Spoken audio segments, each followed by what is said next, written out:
into the. Yeah, thank you, Andy. And we have Mr. Let me get the names right. I have Carl Archibald from Beanstalk, and then we also have Mr. Rob from Plantex. Rob, I think Good we morning. have met past also. I remember Yeah. your face so clearly. So great to have all of you here. Okay, I think the question here in front of all of us is going to be, see, all of you know, I mean, you have all been experienced as far as India is concerned about the agricultural technology, how the Indian agriculture technology is moving, and phenomenal progress with respect to science and technology in India and also digital. I think today you know that India is considered when it comes to digital transactions of money. I think India is probably the number one in the world. And that is completely, and quite surprisingly, even farmers whom we thought that they may not be amenable for digital transactions, we suddenly find that they are also know exactly what they are doing, and they have been very happy transacting money. And I was told that soon enough we'll be able to touch something like 10 billion transactions a month. That's going to be very interesting, and we are all waiting for it. So that is one side of it. The question always comes is how technology is helping agriculture in India, because we are all talking about agriculture, agri startups, but we know definitely that a lot of startups are coming up in India. And recently, I was in a summit where we were talking about the general startups in India, and we know that we are close to 7,000 agriculture startups also in India. While there has been a little bit of constraint with respect to the general startups, I'm not talking about agriculture startups, the general startups. And when we talk, somebody is a unicorn, and then they suddenly see that there is funding is coming down uh, in proportion, obviously, not in absolute terms. In proportion, funding is coming down, and there is strain on the startups in sector. I find, and I like you to correct me if I am wrong in my observation, I find that agricultural startups are still doing well, even though the other startups are facing little difficulties for want of cash for money flowing in. That is one point. Second thing is, we talk about startups, we say a unicorn and especially $1 billion transaction, whereas in agri startups, I'll always say, for me, an agriculture startup, for me, a unicorn is if you do 100 million, I think you're a great unicorn in agricultural startup, because agricultural startups are very different from, let's just say, pure digital startups. Because agri startups for me is always digital. It is just not digital. There's a lot of human involvement also in agricultural startups. So it is much more a phygital model. And being a phygital model, I always felt that you may not have unicorns of $1 billion, but you may have pretty decent agricultural startups doing very well. And I also noticed that the younger generation who are getting into agriculture, they are also bringing in a lot of technology, and they are also they're really putting a risk-averse methodology so that they think sustainability is possible, and they do very well on sustainability also. And we are seeing that happening. And then we are also seeing that India is going very high with respect to startups, with respect to R&D infrastructure. Quite surprisingly, the number of doctorates awarded in India is going up. I didn't realize this till we really started pulling up some of the data. And it also means that from a traditional economy, which has been manufacturing based, we are really moving over into technology based, and people are actually pursuing technology, which is great as far as India is concerned. And obviously, you know about evolving ecosystem of India. You also know about it's a great destination for investment. Again, the investment in India has started peaking, and there has been an estimate that a large amount of investment is now expected into India in the following financial year. There are a couple of reasons. One is the risk averse to China. People are probably putting a lot of money into India. That is something we are seeing, and we are seeing that manufacturing setup, new startups, technology, EV, name it, everything. I think they're all trying to see whether we can use India as a base. Uh, We also see this happening in aviation. We also started seeing in manufacturing of aviation equipment. ISRO is opening up in a big way for private industries and startups to get into space technology. So if you really look at it, I think it has been it's going to be a grand and a beautiful period, a very enchanting, very enterprising, and very challenging, but at the same time fruitful period for technology. And I think agricultural technology is going to be cutting edge in India because let me explain why I'm saying that. Because it's very important to say that India has got small farms. Small farmers required appropriate solutions. Small farmers require that they don't have to own equipments. Small farmers require that agriculture has to be given as a service. And when you start giving agriculture as a service, two, three things happen. The capex invested in any equipments or technology or whatever you want to say, that gets much better utilized because you are able to roll it over in the year rather than one farmer trying to buy and utilize it. First of all, one farmer, I'm afraid, may not be able to buy high technology items because his job will get completed very fast and then he would know what to do. So agriculture has to be converted into a service. Agriculture converted into a service with high technology, precision equipments, implements, and the way I look at it is interconnecting farmers from end to end, right from the farm inputs to the farm gate, including sorting, grading, everything. I'm really talking about and reducing wastages every point, whether it's the input wastages, either the output wastages, or the transportation wastages. I think you're really talking about a large chain and a large amount of people involved. So for me, it is going to be absolutely great to see the technology evolving, people enthusiastically coming in, and more than that, the government of India willing to put their hands together with the hands of private partners and say, let us go together. And the kind of encouragement they are giving for startups and also PPP mode in agriculture. Not only the center, even many of the states are really joining the journey. I don't want to name all the states, but I know that every single state has got a startup initiative under them, and agricultural startup is one big stuff there. So let me stop here because for me, I see a great future. I see absolutely a great future.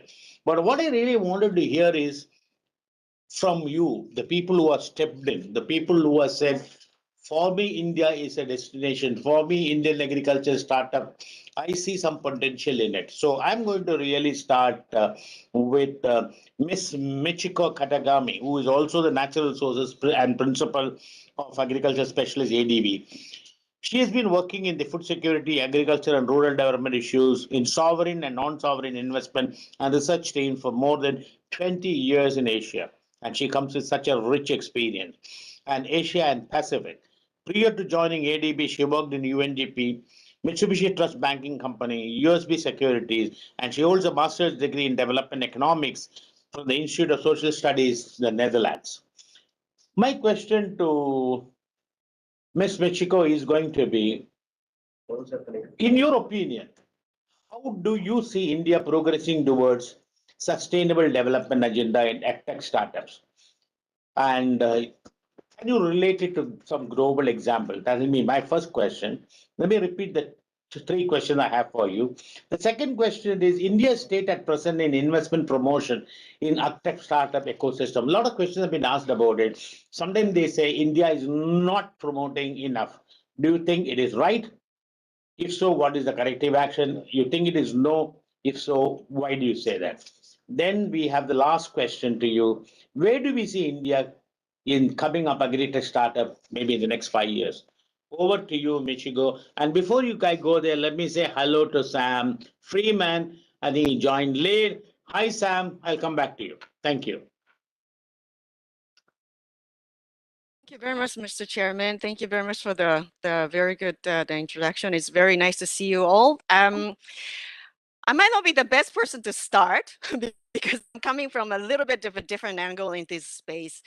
I'm representing Asian Development Bank in this field, and we are increasingly investing a lot more in Indian agriculture. And then the agri-tech startups are one way to see this as our investees. We do have these, we make about the 22 billion investment over year, and India is the largest client of ours. Our investment vehicles is not just for the governments, state governments is a major client for the public sector investment, and also the private companies, agribusiness companies, financial institutions. We have the sort of agri funds to support from the private sector investment vehicles. And we do have the agribusiness, agri-tech venture capital that's specifically invested into the seed capitals and all that. So we have a multiple things, but we are invested in not just for the potential gains, financial gain that we're doing. I'm not sure whether how many of you are aware of this, what the development bank does, just to give you the snapshot of what we're doing things. Every investment we do, we would have to convince our board that it's going to be good for the public, helping the India, all the other member countries achieve the SDGs, be it the inclusive growth pathway. Agriculture is often seen in that way as a tool to boost up the productivity of smallholder farmers, not just for thousands, but we're looking at the millions now, large scale small farmers, income level increasing. And also by so doing, we can try to improve the productivity so that we don't have to waste too much of this natural resources to respond to the future demand, food demand that's coming along. And then we do this for this social reason, but also sustainable reason. And so one of the questions you mentioned is about the first one is sustainable agriculture. Absolutely, technology deployment is required because this, as you see, look at this, there are many of the people look at the Indian agriculture, look at the value chains. It's very, very highly dispersed and not really well coordinated, and each one on every institution, starting from farmers groups or the big investors or the value chain players, try to pull together, convene together to make a business sense for their own.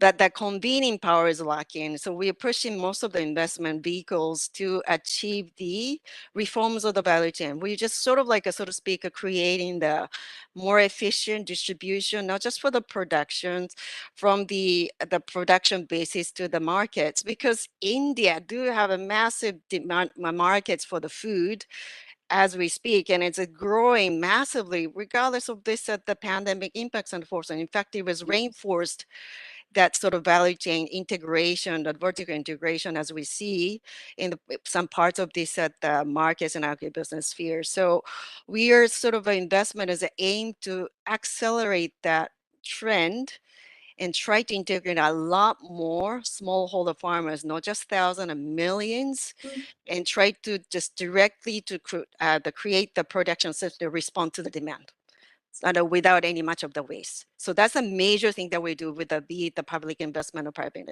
investment. In order to do that, we need to deploy a lot of technology service players. So we do work with many of the service providers coming in, ag tech companies, mostly startups, because they come with a shining really useful that technology at the doorways of smallholder farmers, for example. I know it doesn't make much of this business sense, but sometimes they're coming with a long perspective of this serving for this FBCs or the group of farmers, for example, just that the lead farmers that achieve their better connectivity with the market, better physical sense, but also the market access. So this the integration is happening. So agtech startups are our investees, but also the business partners for many cases. Sustainable agriculture, and then one thing I would like to throw into for the sustainable agriculture is not just for this, producing more with less. It's more about nowadays. It's how to deal with this unpredictable weather patterns or some of the shocks. There are a lot of things that we were spending weeks in the field talking to many of the farmers in Maharashtra just before the Diwali. There are so many harvesting times that the erratic rain that damages many of the crops. And then if they knew those things happen exactly when and where, they could have done something to minimize the damages, for example. And for that sort of predictive advisory, you can't really do this rely on the past historical experience. You really have to have the data backed to a very good, sophisticated precision agriculture advisory, which is existing in this country, in India, but it's not really made available for every corner of the state. So this is something that we really looking at the high hope for this upscaling that and also improving the sort of the type of the advisory that goes into that farming community. It's not just for the smallholder farmers that incomes increment, but it's that by so doing is upscaling the services ecosystem that is essential for the many of the value chain players as well.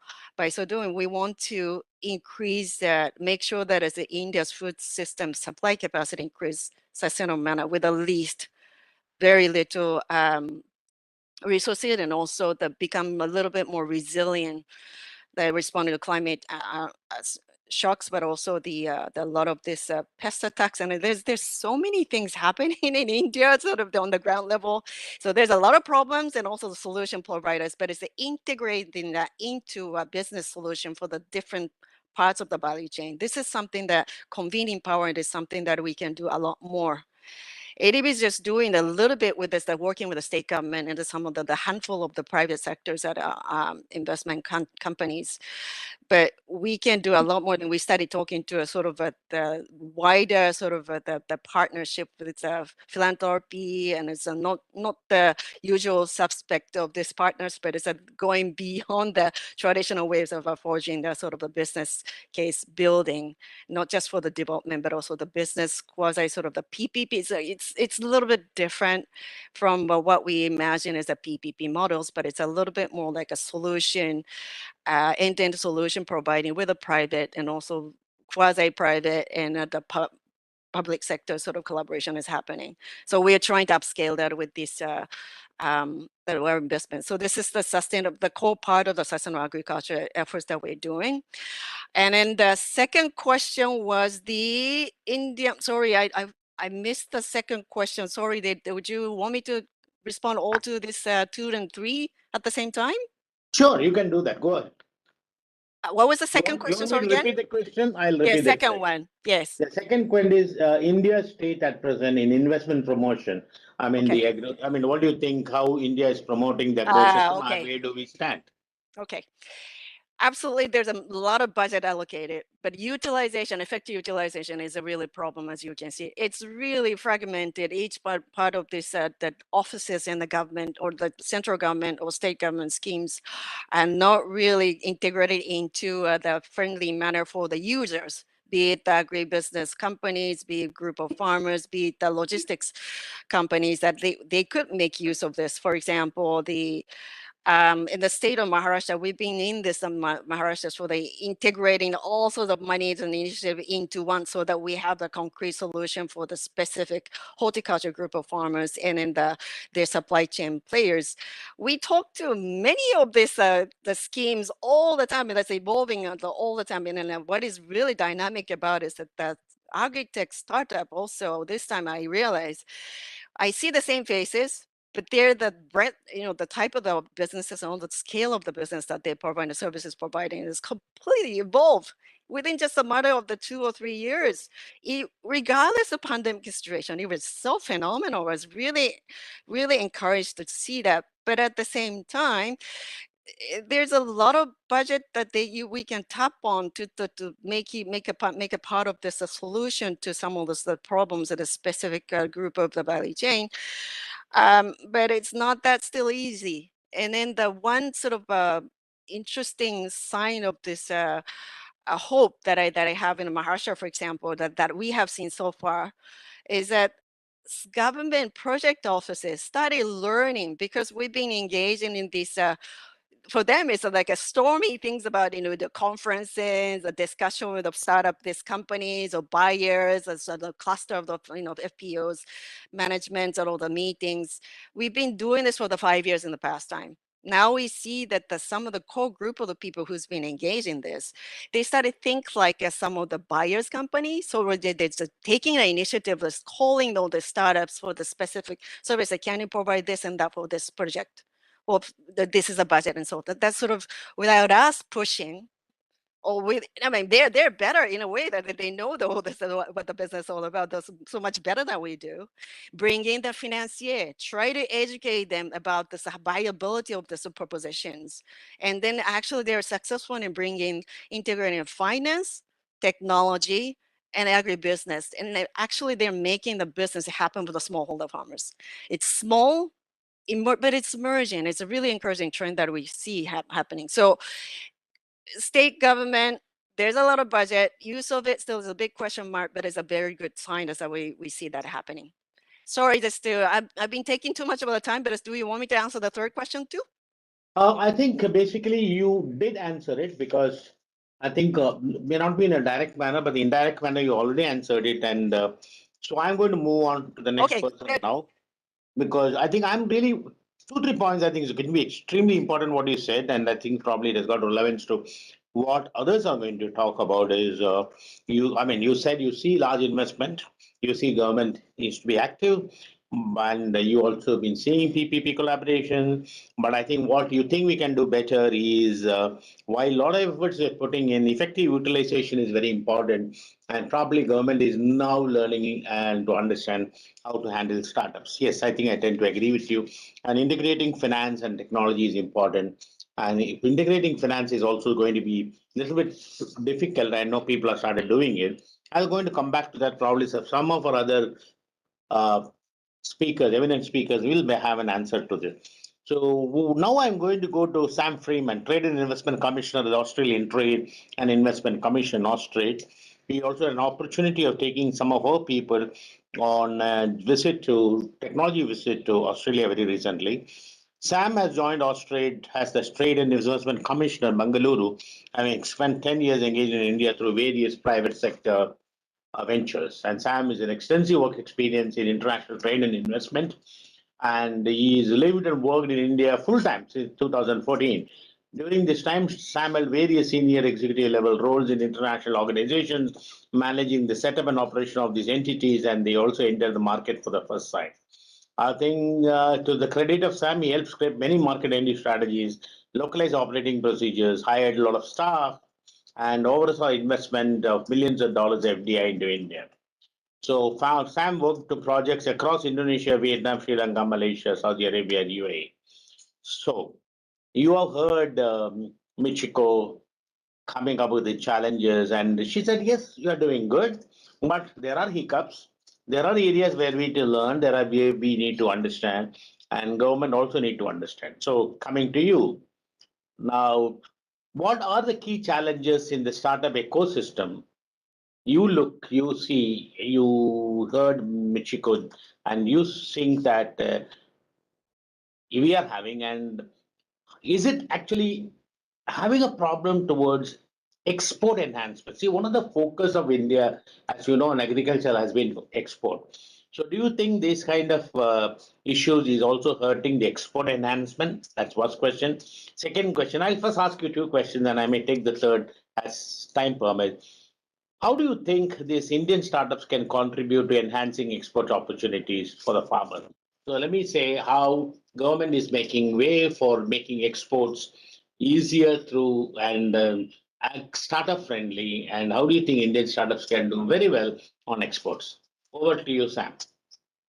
Thanks, Kesavan. And yeah, it's an opportune time to have this conversation because you were a part of that delegation that went to Australia. And yeah, we've been focusing a lot on ag tech as the Australian government.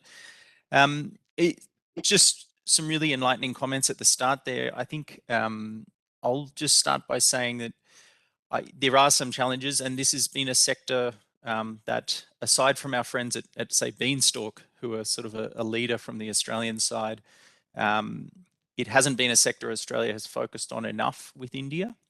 One of the key challenges when we look at it as the Australian government and trying to work with Indian partners, be they public or private, is the lack of awareness back in Australia of the opportunity here in India and of the potential to work with Indian partners. So I think, first of all, that's a key challenge. And it's also the reverse. I think one of the things you and I think some of your counterparts who were on that program came away with is saying, well, we didn't know Australia could offer all of this. There's not always a clear understanding of where Australia can add value in the ag tech ecosystem. But it's actually an area where there's a lot of opportunity for collaboration. Agriculture is a key economic driver for both Australia and India. And, the opportunity for technology to, as you talked about, sort of supplement what's going on the farms, be they at different scales in both countries, is really huge. So I think, I'm going to start with saying the first challenge is the lack of awareness of what we can do together. I think right now across all startups, there is a challenge around funding, and that's not just ag tech, but mostly I think ag tech is probably a safer area. People are always going to have to eat. People are always going to have to consume agricultural products, whereas some of the other tech sectors, there's maybe it's not as much of a a core need. So there's probably an argument to be made that funding in ag tech is a safer bet in some ways than say some of the other sectors. But in saying that, it is a challenge, and it's actually something we're trying to work on. We've got a lot of venture capital firms in Australia that are looking at India for the first time.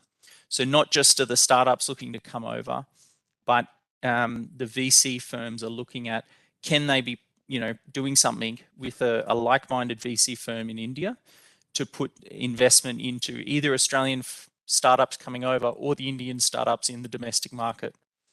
And so I want to touch on that because it kind of comes to your second point. I think ag tech is one area where, one, it can help India become more self-dependent, as was discussed earlier, and sort of reliant on itself rather than imports. And two, it aligns very nicely with the sort of Make in India initiative of the government.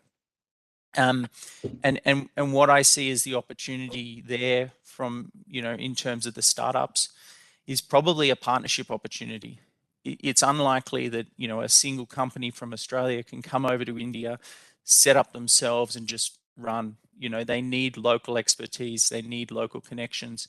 And it's probably a chance for them to either work with corporate partners in the agriculture sector or with similar ag tech businesses in sort of a sharing of IP and licensing arrangements potentially, or setting up joint venture partnerships to enable the sector to grow and to enable it to both produce more for domestic consumption and then, to your point, Kesavan, for export as well. So if we can make farms more productive, more sustainable through the addition of technology in a partnership model that blends both the technology that's, say, in Australia and the local expertise and the local connections that either corporate or startup companies have here in India, we can make the farms more productive potentially, and then see revenue grow for the farmers, which is important. As you point out, a lot of the farms here are very small land parcels, and those people are living on a basic wage, essentially, the farmers and the people that are working on the farm. So if we can raise the income there, then that becomes really important. And I think you mentioned in your opening comments around wanting to reduce CapEx for those small farmers. I think one thing that we're trying to educate Australian companies on is, yes, these farms are small, but one thing they all have is a smartphone.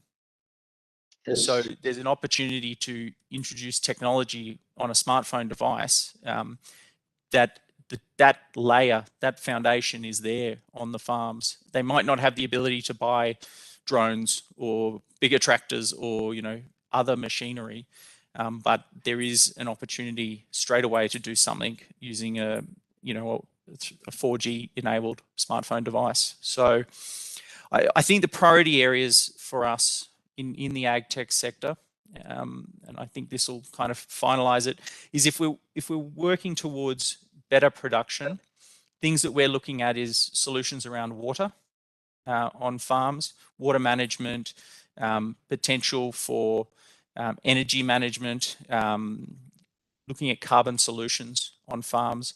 I think all of those things make the farms more sustainable, make them more profitable, and they're sort of the potential areas we're looking at. We have, fortunately, a couple of ag tech companies coming over this month. There's several attending a program that we're running through the Bengaluru Tech Summit. And so those guys are going to be in market looking at potential partners, looking at potential opportunities for them to work here. Some of them already have a setup, but some of them it's a first time learning experience for them.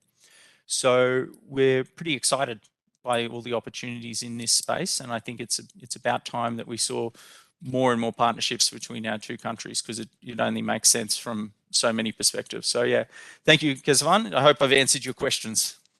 Yes, you did. And thanks a lot, Sam, on this. See, I think interestingly, a couple of points you made become very, very, very important for me is that you talked about the capex and the smartphone. I think that is something catching on in India, and I'm extremely happy that they are able to utilize smartphone in a big way. And we also hope if the 5G really comes in, because I noticed that 5G costs are running today at 4G, which is very interesting as far as India is concerned. So if that comes in, I think a lot more can be done. I mean, park that it for the time being. As you rightly said, water management and energy management, and I call it soil management when you're talking about conservative agriculture or managing carbon footprints. I still call it soil management. I think it's going to be extremely important. Productivity in farm, Sam, you touched upon, and you wanted to increase productivity. For me, first thing I want to do is reduce wastage. Because if you're talking about 30% wastage, and if I can cut down the wastage, I think as good as increasing productivity by 30%. I mean, that's the way I'm really looking at the short term. I think that, and I think people have understood it. Where I genuinely want something to happen in Australia and India, to be very honest, is India is a large market and Australia has got a lot of technology. So I've been very actively canvassing that Australia must utilize India as the footprint to manufacture and components, equipment, system, which is not only useful for India, but also use India as an export hub for the world. Because the advantage is India is reasonably centrally placed, and we also have reasonably I don't call it a low cost manufacturer, but I think I'm going to really call it you can get much value added for the same money spent. So I think that's where I am going to really pitch in. And it's something I've been talking to Australia manufacturers, saying that please start re-looking at it and see whether you can really do something out of India, and people will be happy to join together and working with you chaps. Because that's something I think I will be very actively involved in, and because we when we went there also we saw some technology. It is brilliant, and some of the technology if it can be actually used in India is going to benefit so much. The question is how do I make it cost effective agriculture as a service in India? So thanks a lot for Sam for that. Let us work together. I think I genuinely feel that. I mean, I'm very committed on this because I think we can do a lot together. That's and I think we with the new trade policy getting signed off, and we said we are going to have a free trade and the kind of equations what we're developing between Australia and India, I think we really can go places. Okay, now I come to SpaceX. I love SpaceX because before I introduce Anil Nadig, I just wanted to tell you something. I love to know what I'm buying. And one of the biggest problems in agricultural purchase is I don't know what I'm buying. I don't, even if I know what I am buying, what quality I'm buying, I don't know when I get it, what it is going to be, what is happening in the transportation. And that is one of the biggest problems agriculture is, even enough, to be honest with you.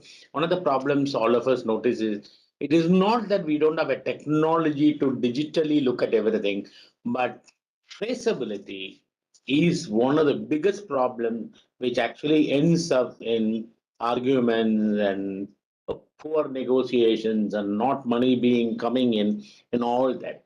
So I love any companies who really is worried about that traceability and who can actually say, gentlemen, this is what you're going to buy. This is the quality of what you're going to buy. And this is what happens during transplant. This is what you're getting. So you better pay for it. So that is what I think the traceability has to do. So coming back to Mr. Anilji is working, building safe foods ecosystems. Of course, whatever I talk to you on mode of trust, transparency, and traceability. And gentlemen, there is no trust, there is no transparency and traceability. It's reality. That's life. I mean, I don't believe unless I know what I am getting. So trust depends upon traceability and transparency. He worked in IT products, service organizations, etc. And his passion has been working closely with Dr. Vishnunath and the Garden City Farmers NGO. And he has been a core group, working as part of group with 27,000 plus strong community of urban farmers, organic terrace gardening. I also am a great organic terrace gardener, so I know exactly what you mean by that. I don't buy my vegetables. Simple and straight. Not that I save money, but I get better food. It's simple and straight as that. So, and he also ordered the Uta from your Tota. That's very interesting. OFYT. You may like to explain that. And flagship event of organic terrace gardening in Bangalore, and group of like-minded people coming together. So I think he's got a lot to talk about. And I genuinely believe that two things I very, very strongly believe. I believe when I say that I'm not talking, but I believe is that every house in India and with a vast sun, you can have your own power sources, solar. Something can come big way. And when you have solar, and also imagine if you can grow your own vegetables, and then you can also become a hub of this, and then you can think of traceability. You're going to go places. So I'm going to give this platform to TraceX, Mr. Anil. Traceability is now the buzzword. I mean, everybody talks about traceability. Agriculture sector, especially, is important because right or wrong, it's a perishable commodity. It is not that I'm giving a piece of iron so that from the beginning to the end it comes as the same. So there's a perishability factor in it. So where do you think India is today? I mean, that's the question I'm going to ask you. And if you're really looking at agricultural startups can pitching into traceability, effectiveness in India, how is the acceptance of agricultural startup pitching traceability in India? That's the second question I'm going to ask you. Over Great. to you. Thank you. Thank you, Mr. Keshwan, and also a pleasure to be here amongst all the wonderful achievers here as part of the group. At FICCI, our focus is primarily on building a digital connected supply chain, ensuring transparency, trust, and traceability. And we leverage technologies like blockchain to provide a single version of the truth, so to speak. We have a distributed ledger, shared ledger on which all participants share data, ensuring there is credibility of the claim that anybody in the chain is making. And end of the day, it is not magic that suddenly by being on blockchain you will have everything traceable, but it's an enabler. It's a great technology to solve a supply chain problem, especially when it comes to credibility of any of the claims that anybody is making in the chain. So when it comes to traceability, during the pandemic, a lot of us became very conscious about the food that we're eating, really wanting to understand where the claim that is being made, whether it is nutritious or it is organic or fresh and so on.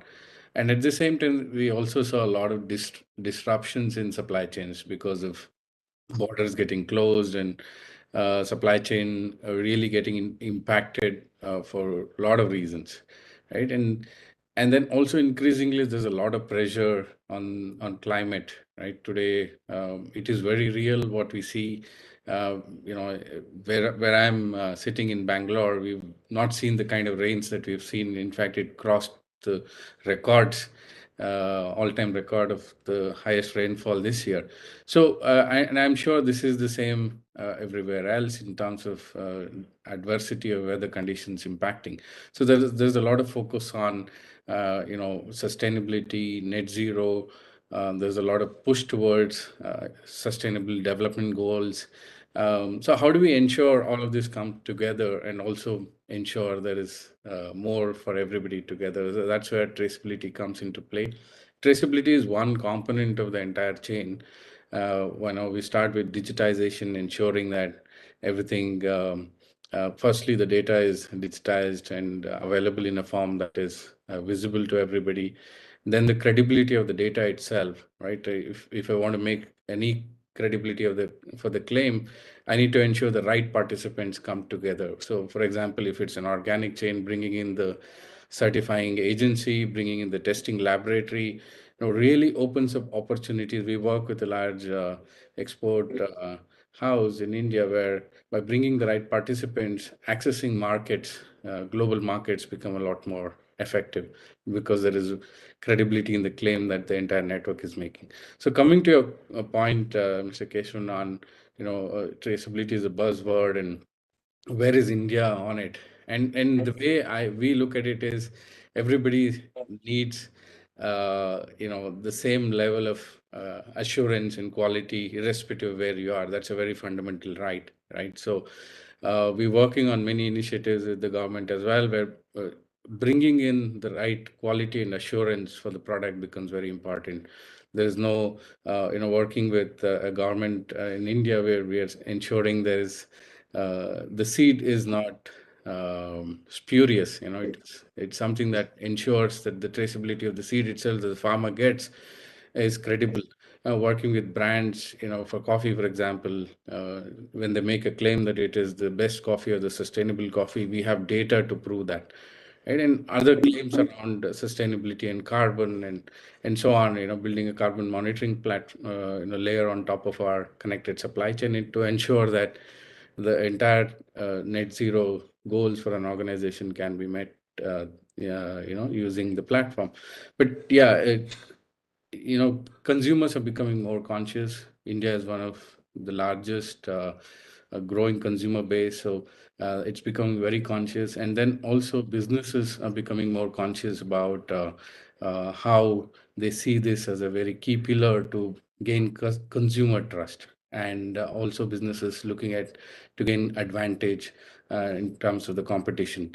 So in terms of your other point, how startups can really make that become a key driver for adoption. See, startups bring in a lot of innovation, but in isolation, it's very hard to do a lot of things. So we believe in a very collaborative model on approaching things. So we work with a lot of our partners and even with government agencies to ensure that everybody comes together to solve a certain particular problem. So, like the way I was alluding to a connected supply chain. So bringing in the right participants in fact, be it government agencies or other supporting organizations become very critical. And we work on a couple of PPP programs as well. So where we have support from the government and other participants in the chain to ensure that, everything that is measured in terms of the pharma data to quality metrics at various stages to ultimately visibility of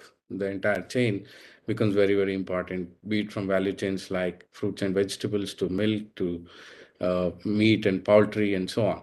So a collaborative approach is very, very important, but also startups can drive a lot of core innovation, especially, for example, for us, driving innovation, leveraging blockchain became very important because we're building for the future, not for what's happening currently, right? So that's essentially what we're doing, and that really ensured that there's a lot more value that everybody in the chain takes away. So if by providing visibility to the produce, we can reduce the wastage, that in fact adds up to more, like you said, in increasing the productivity itself. By encouraging farmers to adopt more sustainable practices and incentivizing them through a carbon credit program really drives the global adoption towards net zero. So these are things that one can do by collaboration. That's what startups can offer here. So I pause here. Happy to take more questions. Thank you.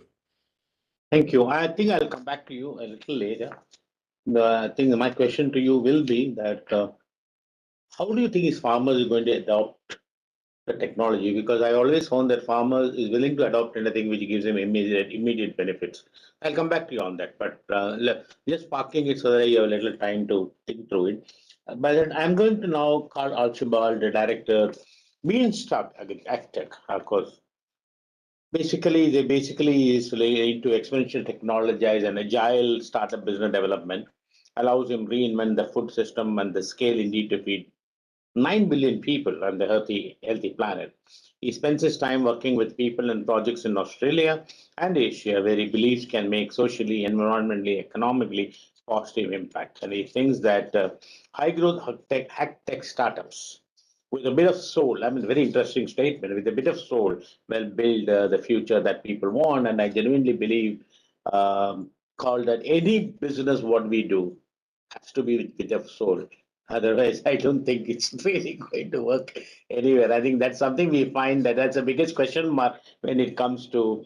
And anybody who's done a business with soul, I think is always prospered. So, and I think I'll go with exactly what you say. He believes in shared. You believe in shared value and change. Yes, change. The only thing that does not change is change. So values, relentless curiosity. So the question to you will be very specifically, what challenges startup ecosystems are facing in terms of addressing sustainability issues? See, this is a question always comes in agtech because of, as I said, agtech is also it's little more fidget tech, and it is fidgeter. It is not purely data. It's not purely digital. It needs a combination of foot on the ground and technology at the doorstep. So the question is sustainability issues. We are seeing sustainability issues because of that. Sustainability and scalability. Sustainability definitely, scalability in a much bigger way. Second question is strength of India and active startup ecosystem. Do you think it can be leveraged, and you think it can create much larger opportunities in your opinion? Yes, with two great questions, and yeah, thanks for that, Kesavan, and thanks for the opportunity to share the panel with so many great minds. Yeah, first of all, maybe just for some context in terms of what we do at Beanstalk, we are really passionate about the idea that there's huge challenges in the agri-food system across Indo-Pacific and around the world, and there's also this amazing groundswell of new emerging technology companies who are out there solving problems, but there's a huge gap between them. And so our mission really is to see what we can do to bring those two worlds together and help them understand each other to drive profitability as first and foremost, and then on the back of that, sustainability and impact as well. So we do this through a process around kind of open innovation, which I'm sure you're all familiar with. We work with private companies, helping them to scout the best-in-class technology that solves individual challenges for them, as well as doing that on a sort of on a whole market basis through a program that we've developed called Graft, which is really about grafting technologies, just like a tree, from one market to another. So we find big, hairy challenges that are worth solving, and then we go out and find multiple startup solutions to solve them. And then, as Sam was referencing, really give that kind of support in market to make sure that it's not just another technology, but actually there's some commercial partnerships that we can really build there. So with that kind of as a bit of a backdrop about what we do at Beanstalk. Your question around kind of what are some of the big challenges, really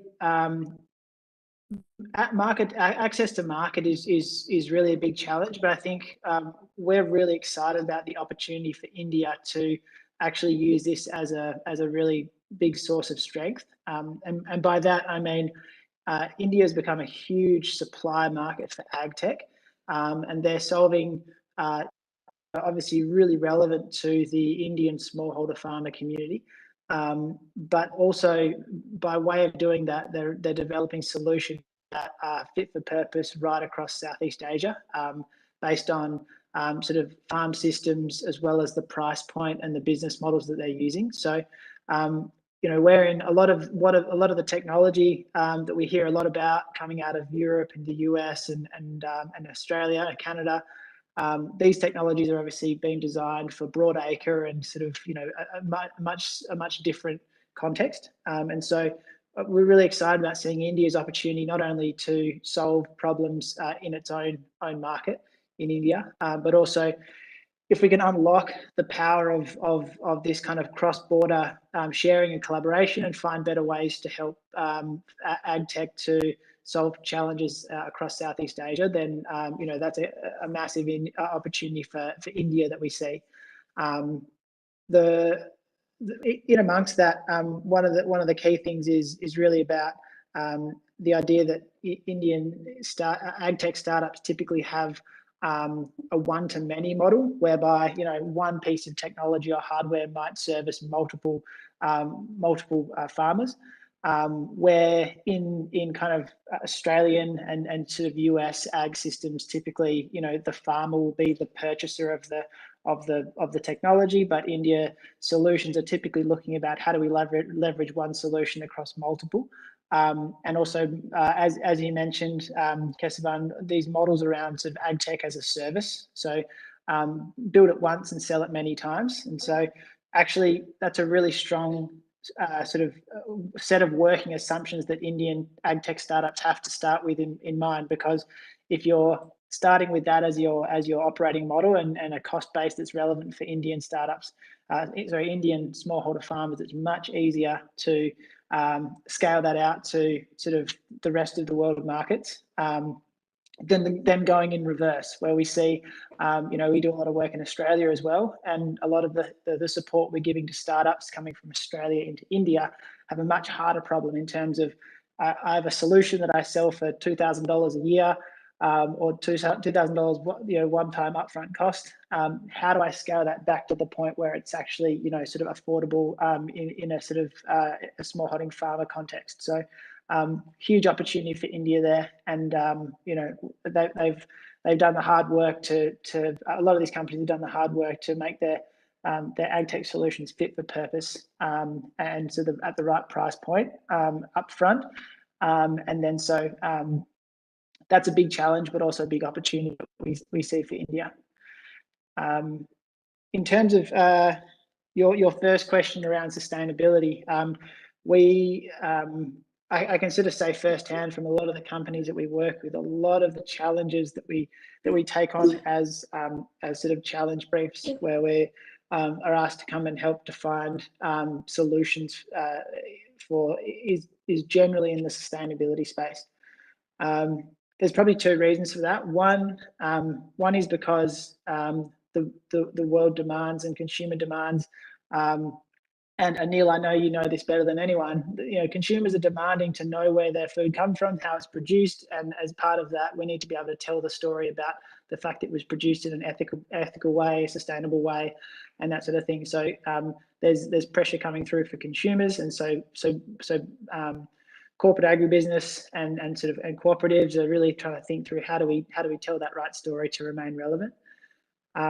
And the other side of it is there's this really nice alignment that we're seeing between not only the sustainability side of things, but also typically this is starting to drive profitability as well. So if you're using less agricultural inputs into your produce, and if you're using less plastics in your supply chain, and you're doing things in a much more sort of ethical way, then you're typically building long-term value for your business as well, and you're decreasing your cost of production long-term. And so we typically see a really nice alignment between those two things if you take a longer-term view.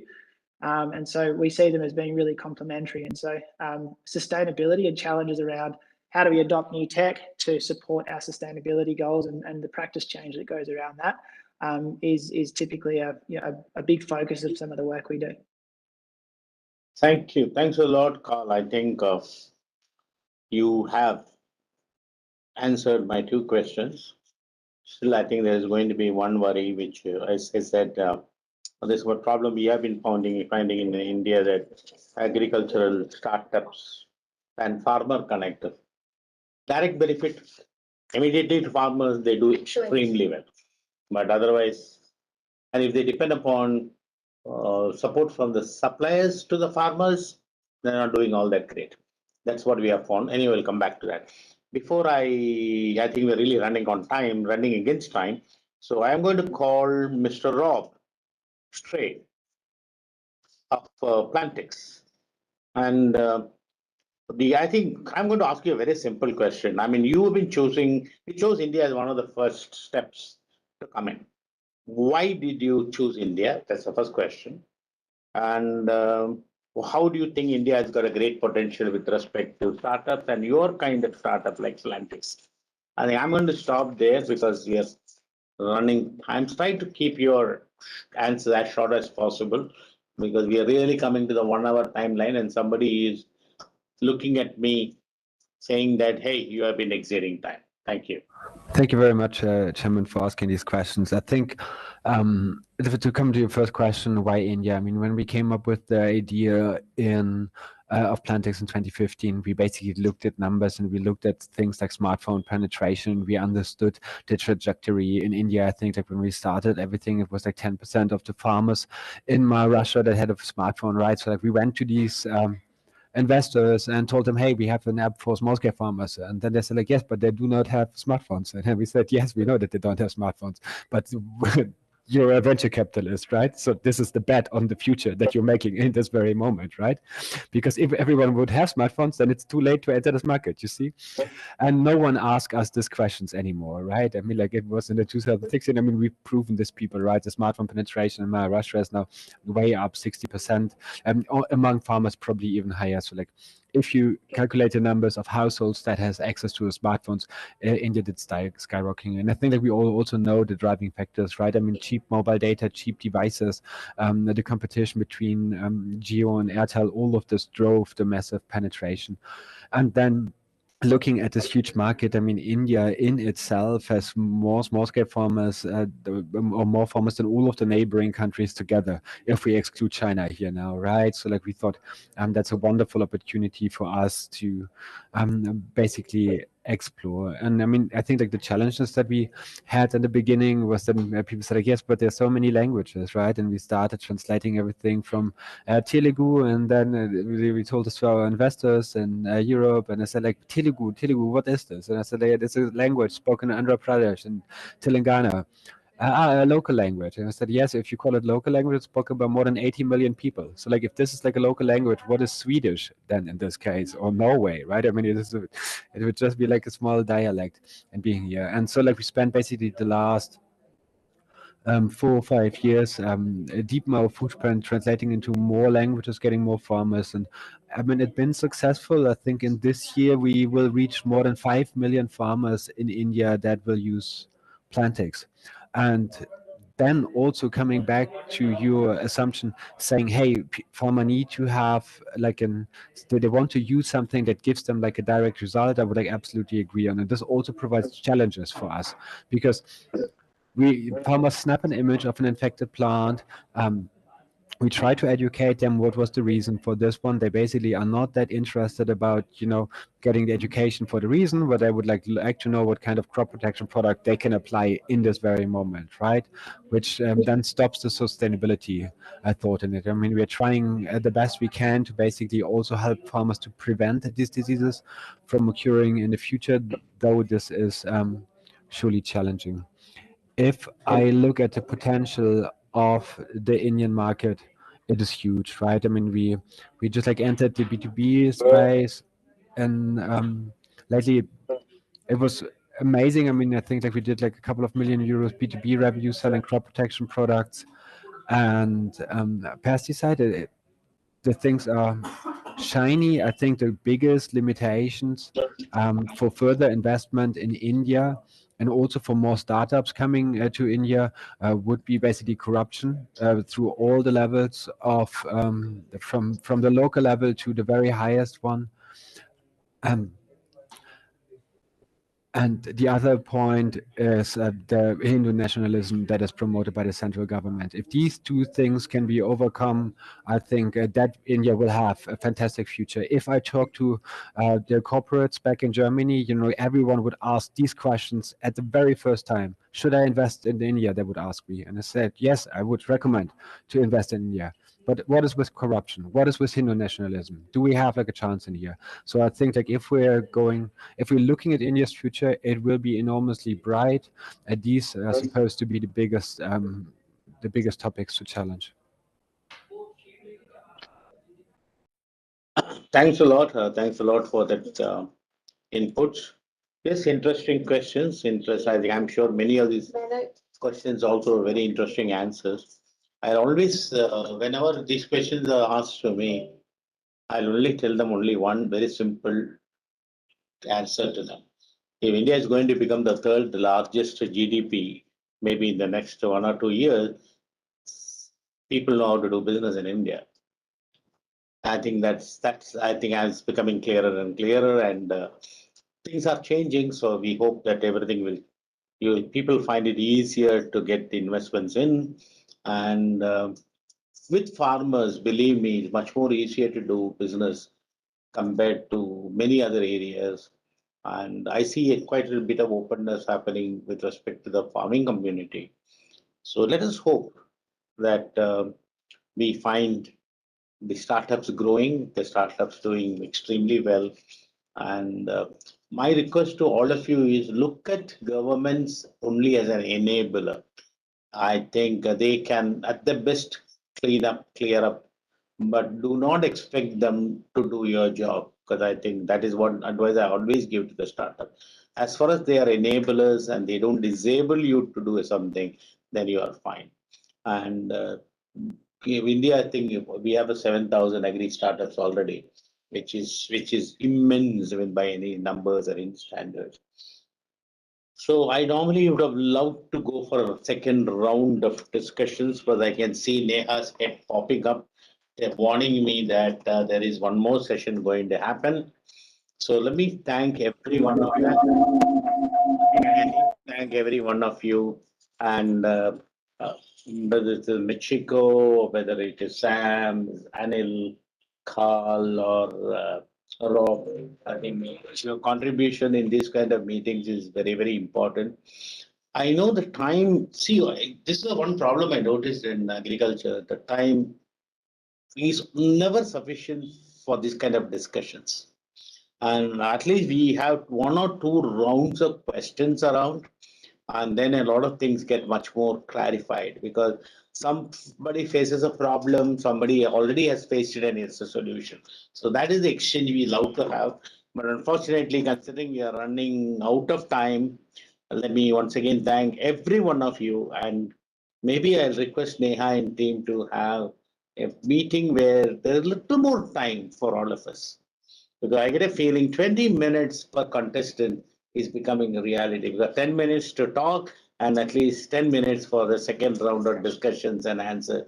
So if you're going to have 6 of us, I think it's good to give at least 2 hours. Thank you. Thanks a lot, Neha. And over to you. Thank you. Sir, if you could mute yourself. Thank you so much. I would extend a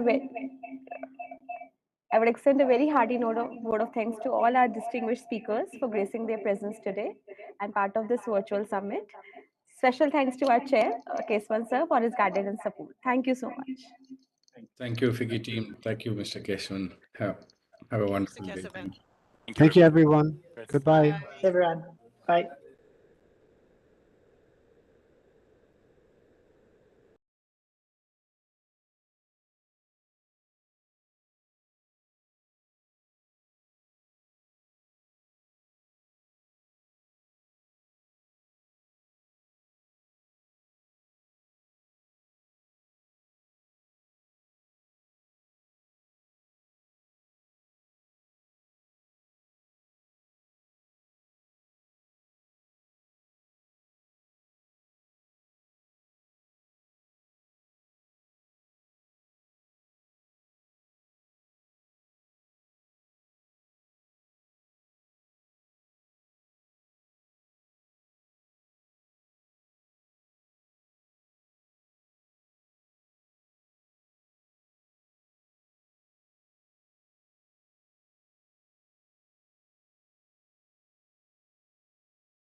So, welcome to everyone present here and those who are attending the session virtually. On behalf of FICCI, it's my privilege and pleasure to welcome you all on this.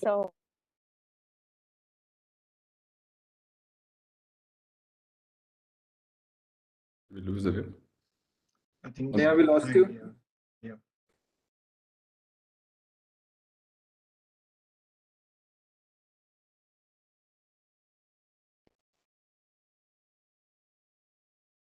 Neha, can you hear us?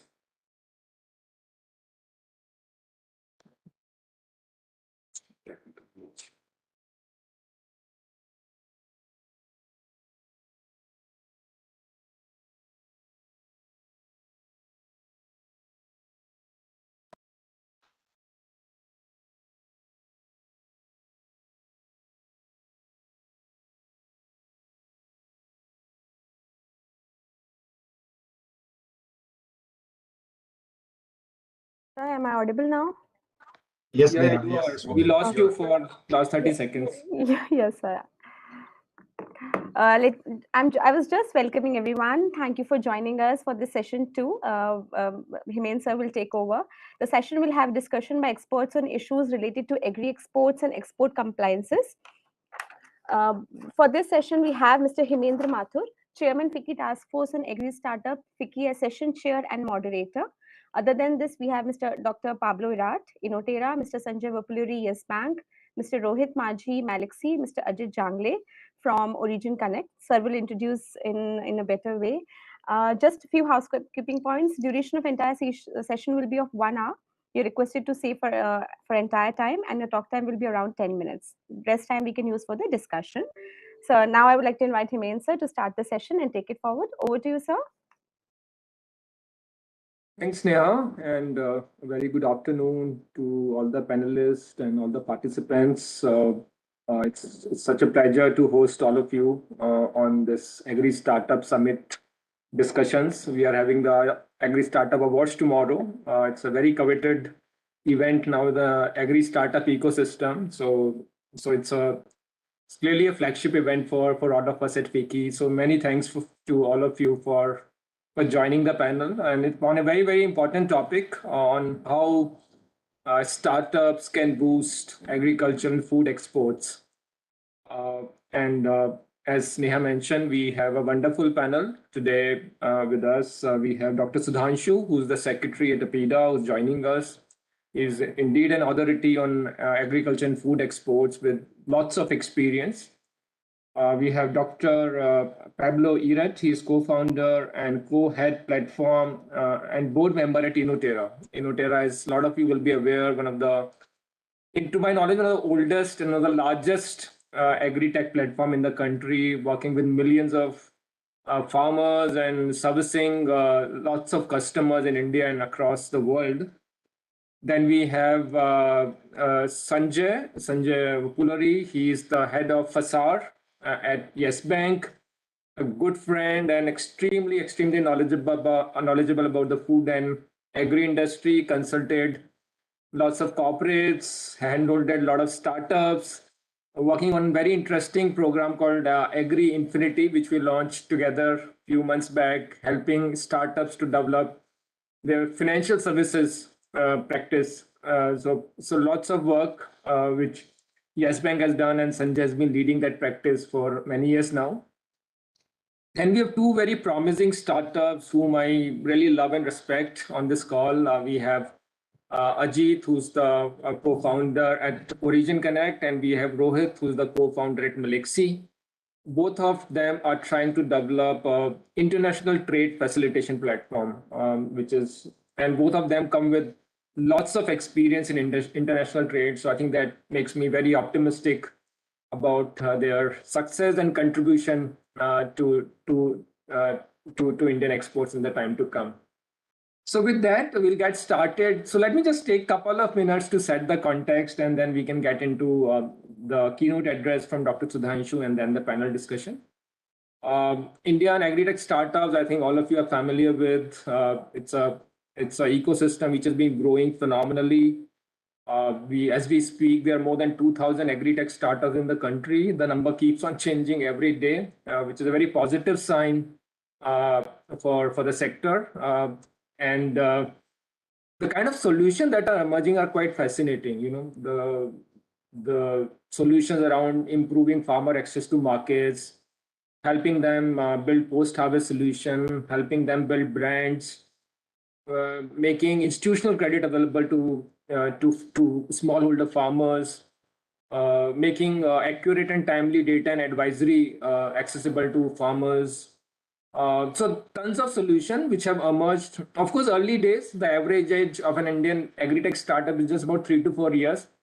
So a long way to go. The adoption level among farmers is still about 10 to 15%. So we have a huge headroom for growth. And I'm very optimistic that startups which are developing solution for India are essentially developing solution for the world. As we know that there are about 500 million smallholder farmers across the world. So I'm very hopeful that a lot of solutions from India will migrate to many other geographies, which will find the relevance and utility of this solution. Having said that, I think not many startups have focused on exports market, and because they found the domestic market to be the low-hanging fruit, and there's enough to do there as well. It's not that the opportunity is less, as food economy is almost moving towards $1 trillion size. So clearly, there's a huge domestic market. Having said that, the exports are showing upswing, and I think Dr. Sudhanshu will talk about it. We used to average about $40 billion worth of food and agriculture export. We are inching towards $50 billion, and I think government has set a target of $100 billion of food and agriculture exports out of India. And that will happen if we work collaboratively. And clearly, I see startups being one of the core pillars for this growth. The kind of solution that we are seeing around traceability, quality assaying, buyer-seller discovery, I think a lot of them apply for building a strong international trade out of India, and a lot of these solutions can be adopted and integrated in the supply chain. So I'll stop here, and now I'll request Dr. Sudhanshu for his keynote address. Sir, we look forward to hear from you.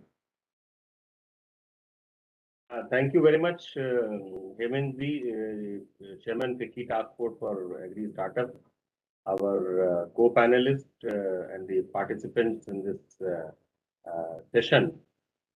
First, let me compliment FICCI for creating this vertical for pushing and encouraging the startup movement in the country. And by organizing such kind of programs with Agri Startup Summit and Awards, definitely encourage and acknowledge the efforts of the startups which are being pushed up by the government in the country. And the way the international trade or domestic trade backed up by the policies and initiatives by the government, these startups are playing really a crucial role. And we are able to see in the past couple of years, and that too, especially during the COVID pandemic time, where we have been able to showcase a good amount of exports and the contribution of these agri startups. So it's really a good contribution by the startup. And during the COVID period, when the disruption in supplies worldwide was there, but India has been able to prove to the entire world that in this crisis situation, we were able to supply world to the global community. And as far as the startup this movement is concerned, we can see from the perspective of the agri export policy, which was announced in December 2018. And the idea of the government was to promote exports by way of involving the state government, because we have been seeing that the export policy was announced every year, but there was no export policy specifically for agri trade. And the country being the agrarian economy, that this area was required to be structured so that a clear-cut vision there in front of all these stakeholders. And why I'm giving this perspective? Because in that policy also, this the startup concept and what will be the role of the startup, this all was discussed, brainstormed, and a mention was made about how the government will be continuously pushing up the startup. So in the crisis situation, these startups, especially in some of the states where we have seen with the IT-based solution, where the physical movement was restricted, those startups, especially in the agri sector, played a crucial role. And that was the time, basically, which enabled them to ground in a fast manner in the normal pace and the as we see in terms of the e-currency. So COVID was there were two sides of this, and this side definitely gave a lot of opportunities in terms of boosting the trade by various enablers. So, as far as the initiatives from the organizations like APIDA is concerned, we have collaborated with NRDC. We have signed the MOU with the National Research Development Corporation last year to promote and support agri startups associated with the NRDC Incubation Center for engagement of agri export, engagement in agri exports, and strengthening of the startup ecosystem. And NRDC basically play a crucial role in basically certification of the agri startups, and that is why for pushing the agri exports through startups, we collaborated with NRDC. And we are making a plan with NRDC also. Not only NRDC, we are in close touch with NIAM, Jaipur, manage in Hyderabad. And we are trying to evolve how basically the agri startup related to APIDA scheduled product or services or the concerned stakeholders, how those can be strengthened. So we see a lot of good possibilities for further strengthening of agri startup for boosting the export from the country. And we all know that the last year the country has achieved the export target set up by the government of India, especially in the agri sector. Despite all odds, we have achieved or performed very well. This time also, as per the target, we are going as per there is a positive direction in achieving the target by strengthening of these agri startups. Definitely, we feel that not we will be able to achieve the export target, but we will be able to register a good footprint in the international market, because these Mr. Mathur was mentioning about the quality and the traceability initiative. And APIDA has been the pioneer in setting up the traceability system, starting from grapes, which was GrapeNet in 2006-7. And we replicated to organic product, which was TraceNet, in groundnut, which was peanut, and meat.net, number of initiatives. And these have given confidence to the global community that India is in a process of getting quality and reliable suppliers. I will not say that we claim that India is a quality and reliable supplier, but at least we have started our journey just to bring confidence among the buyers that we are cautious. We want to be strong in the area of when the quality and the reliability is concerned. So with this, I would like to conclude my remarks. The co-panelists will definitely, who are the experts in their domain, will be throwing more light on the subject of the session. Thank you very much. All the best. Thank you, Dr. Sudhanshu, for very inspiring words for startups. You were absolutely right. COVID has been boon for agri-tech, especially the kind of digitization that we saw in the COVID times has been a great enabler for a lot of solution. And clearly, we recognize the government support. So very glad to hear about APIDA's partnership with NRDC and and incubators like Manage and Neon. I think this is how we can create a very strong ecosystems and encourage a lot of startups to look at export as an opportunity. I think APIDA has a very important role to play, a catalytic role, a mentoring role for a lot of startups. So thanks for your support to all the startups. And clearly, I think from the government's perspective, we are also hearing a lot of good news. In fact, Prime Minister inaugurated a Agri Startup Conclave few backs in Delhi, I think, which was a big booster. There were more than 300 startups who participated, and that was very wonderful to see the government officials going out and meeting startups. In fact, government has set up a division for Agri startups within Ministry of Agriculture. I think that was also announced, and a 500 crore fund for accelerating a lot of innovation. So clearly, I think kudos to all the effort which government has put in, and I'm sure startups would reciprocate that by building the solution, which are very important. So with that, I'll go to a first panelist. I'll go to Sanjay first, essentially because he came up with a very insightful report on export opportunities out of India, talking about challenges, talking about the categories that we should be focusing on, talking about the destinations which are likely to emerge as strategic destinations for Indian exports. I think it was a wonderful report, and of course, Sanjay has looked at this sector for many years. So, Sanjay, what are your thoughts? Can you give an overall scenario of how Indian exports are looking like? What are the opportunities? What are the challenges that we need to solve? And of course, I can come back later to you in terms of role of startups. Great. Thank you very much, Hemendra, and a very good morning and warm greetings to all the distinguished speakers here and all the participants who have joined in.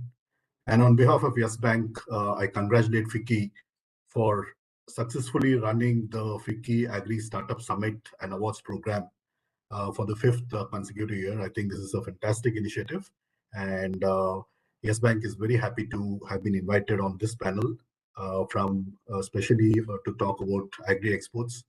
We're very happy to see Dr. Sudhanshu here. We have been working very closely with APIDA as well, and Sudhanshu sir, that was a very good starting inaugural speech that you gave. Thank you very much. So as we all know, Indian agricultural exports plays a significant role and has significant implications on our national progress.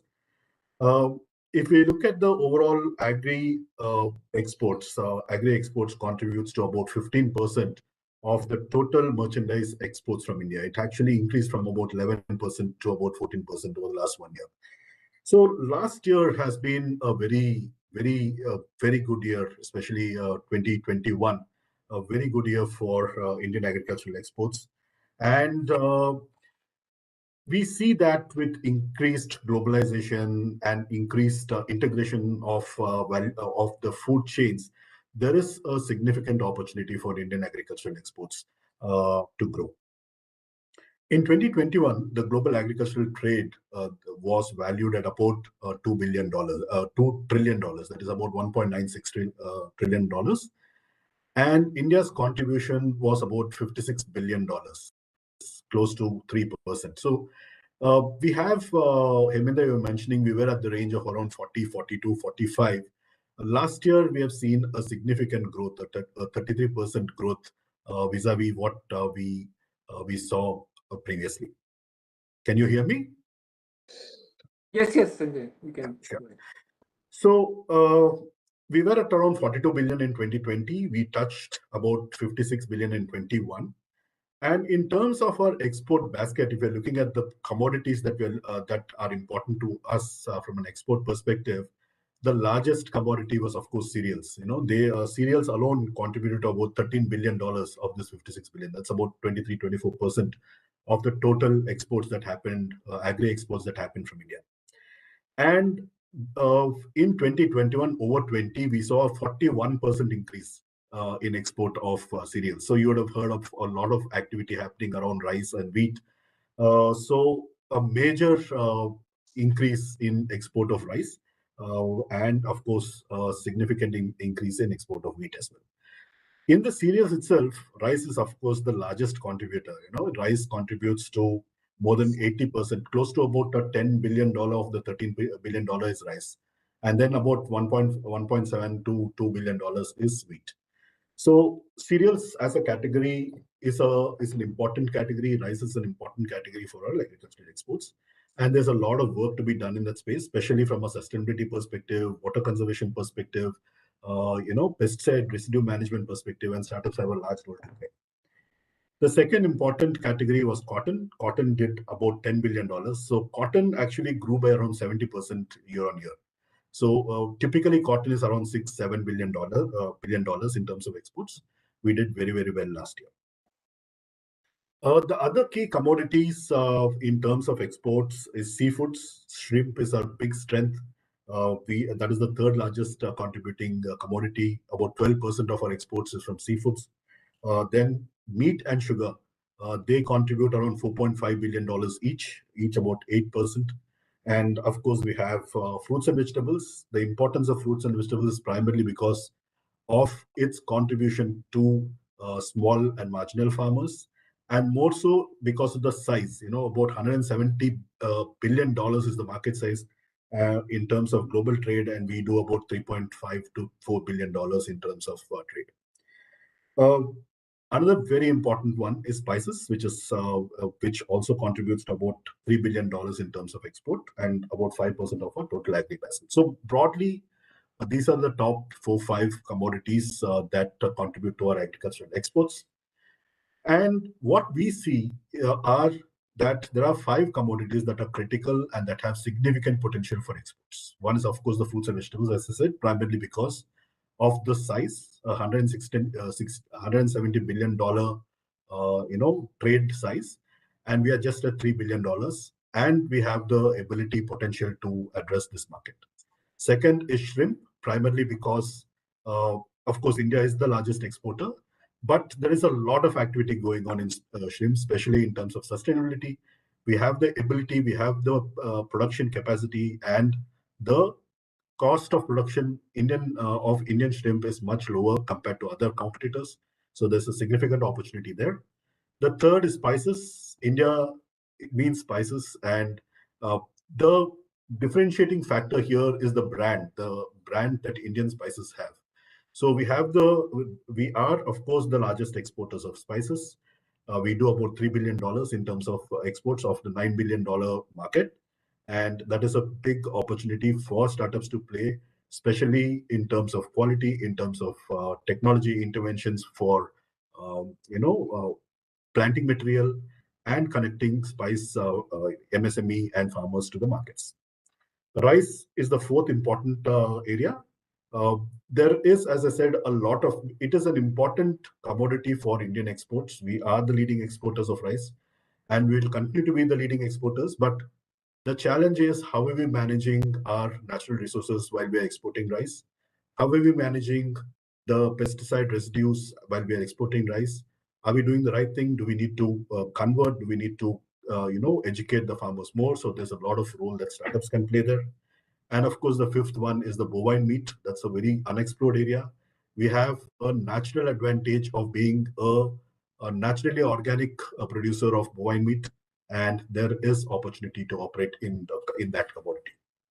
In terms of geography, we do export a large part of our exports to neighboring countries of Bangladesh and Nepal. Between these two countries, we do about $9 billion export. This is followed by China. We do about $5 billion. USA, we do about $6 billion. So they are again important markets for us. And the Gulf area, the UAE and Saudi Arabia and Iran put together, we do about a $5 billion export. And to the Middle East, that is the Middle East, and to the Southeast Asian countries like Vietnam, Indonesia, and Malaysia. Together, we do about $6 billion. So this is our distribution. So you'll see that in this distribution, there is a significant opportunity to look at the high value added, high priced markets like EU. We can, significantly improve our presence in USA. So this is the overall opportunity that we see in the agri export scenario.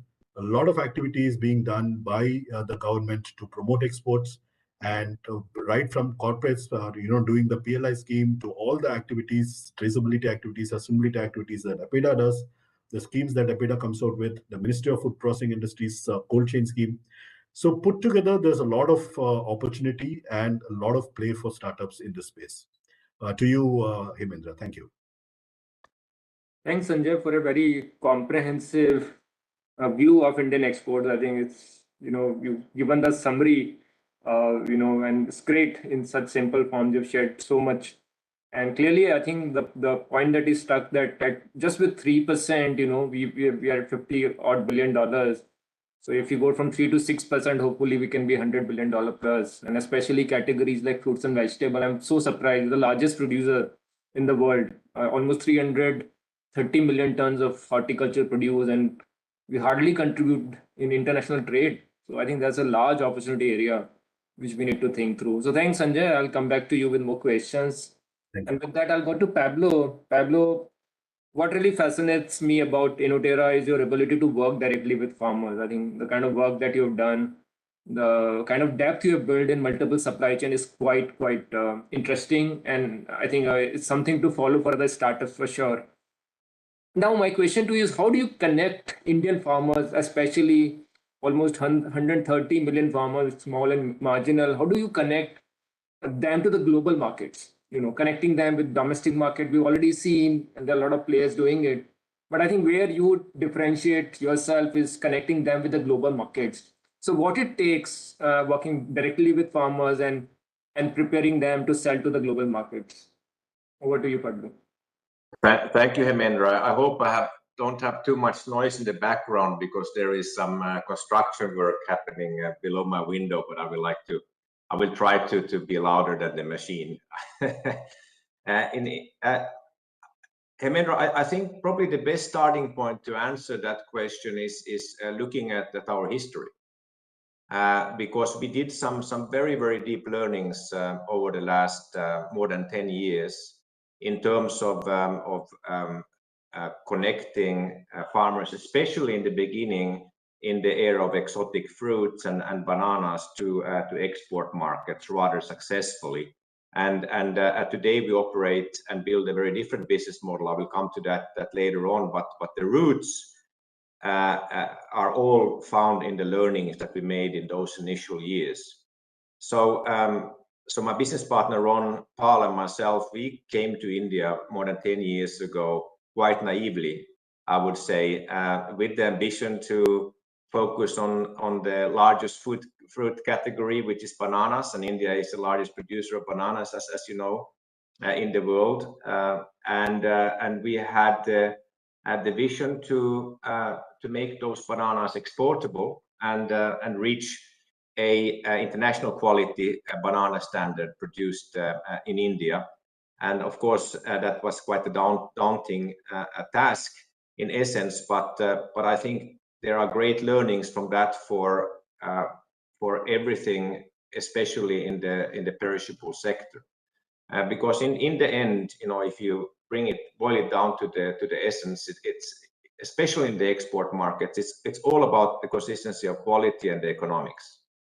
If you get that right, then you will have success with the exports, and that's not so easy to achieve. So we focused initially a lot on bringing up the quality of bananas, ensuring the consistency of quality, and in that process being a strongly impact-driven company in our core purpose, also ensuring that the net income of the farmers were systematically increased. The result of the 2 first years were that we became the largest exporter of Indian bananas by quite some distance, and we also, through our branding and the quality assurance emphasis, we'll be able to earn a 20 to 25% premium, brand premium on the products that we sold, especially in the GCC countries, which were the largest export destination for those bananas. And equally importantly, we were able within 2 years to double both the productivity and roughly also the net income of the farmers who were collaborating with us. Now, what did we focus on more concretely? On the input side or the pre-harvest side, we focused a lot initially on best practice transfer. So we brought in experts from the Philippines to India who collaborated with Indian banana experts to develop a blueprint which would be practical and implementable in India. We combined that with the demo farms on the ground, especially in the beginning in Gujarat. And that, of course, was a very important move because the farmers saw the significant difference in terms of productivity and quality that could be achieved with modern practices. And then, of course, we rolled out extension services and trainings of the farmers in terms of plant, fruit, and field care. And also, given our offtake guarantee, in a sense, for the farmers that were following our SOPs, we were also able to organize affordable financing for the farmers. Back then, I believe the interest rates that we were able to provide were below 18%, which are still high, but significantly lower compared to what the local money lenders would command. And we also realized that there were some gaps, especially in terms of disease management. So we invested quite a lot in R&D to develop a simple adapted solutions for the treatment of diseases such as Fussicont, Fusarium, and other challenges that the banana farmers were struggling with. On the post-harvest side, we set up modern collection centers and packaging facilities in all of the clusters where we were active. We focused a lot on quality assurance, certification. We made all of the products, the banana products in this case, traceable. So traceable for the end consumer based on a QR code, which also would show how that banana was cultivated and provide a lot of information about the product itself. And we invested, as I mentioned before, into development of an umbrella brand, I would say, the Happy Fruit brand, which is very important because like this we could start to build brand equity for the farmer products. And most importantly, maybe from a strategic point of view, is we built not only in India but also in 13 additional export countries. We built up our own sales and distribution organizations, taking care of the entire fulfillment and especially with modern ripening chambers, cooling chambers, and all of that. And in addition to that, of course, ensuring a highly efficient last mile micro distribution, especially to the retailers. So all of these elements were really core to achieving these results. And I would say the reason, in addition just to the advantage of having a strong muscle to generate demand for farm produce, which is a great hook, in order to bring all of the suppliers into your ecosystem. And the big advantage of having own sales and distribution organizations in place was also because then you could ensure the quality the whole way down to the doorstep of the retailer, and often the quality is getting lost, last mile if the product is not treated in the right way. So those are just some highlights in terms of what we did in the banana supply chain. Of course, we since then we have expanded into the dairy value chain as well. We are now we are rapidly growing and have a strong foothold in rice, nuts, and spices as well. But all of the other value chains that we have built are based on the same core competencies and the same insights as we initially built around the banana and exotic fruit value chain. Thanks, Pablo. I must say a lot of hard work, right from pre-harvest to post-harvest to branding, capacity building, educating farmers, off-take arrangements. I think it's quite fantastic. And I think one big learning for us, as especially startup, I think a lot of startup thought that digital infrastructure is good enough to build scalable models. But I think one learning is you have to create physical infrastructure. Without ripening, without cold chain, without laboratories, how can we even think of building a quality brand, be it domestic market or exports market? So I think it's fantastic to hear from you in terms of the investment that you have made, not in just building a digital layer, but a strong physical layer to make this happen. I think this is one big learning from what you said. So thanks, Pablo. I'll come back to you. With that, we'll go to two startups on the call. I'll ask Ajit and Rohit the same question. Of course, we want to learn a bit more about your business model because you are new and probably many participants won't know about you. And also, what motivated you to look at this sector? It's not everyone's cup of tea, I know. So what is that which drove you to look at agriculture exports out of India as your core thesis? So maybe you can start with Ajit and then we can go to Rohit.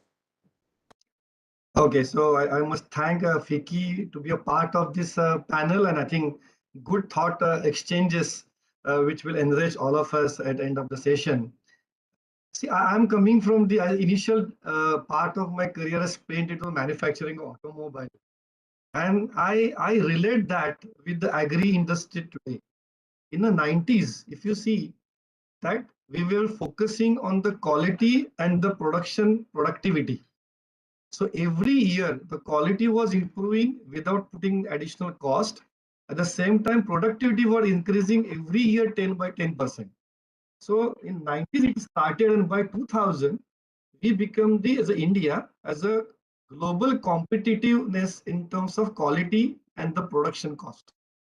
And that's the reason if you see the numbers which you see for the export for the automotive, it will be the single digit or maybe like 1-2% in the early 90s, which increased to 5+% by till we reach to the 2000. I see the chronology between the automobile industry in 90s to the agri industry in the 2020. So one is about the green revolution which happened maybe 30 years back.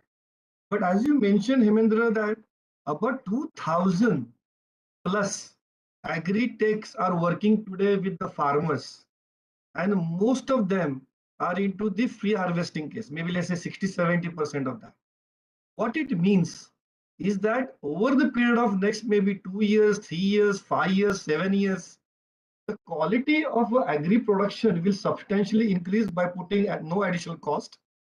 At the same time, the production per hectare will increase substantially high. Because if you compare the US and China, the production number per hectares, and today India, there is a substantial gap of maybe 300 to 500% today. Our thesis is that once this happens, we will become really a competitive in terms of quality and the cost per unit area for the global agri-food from the India supply. So India has the huge opportunity to become a global supplier for the agri-food. So that is what the first part is. Now, although it happens that way, the challenge will be only two. One is the international market linkage, which is getting the order.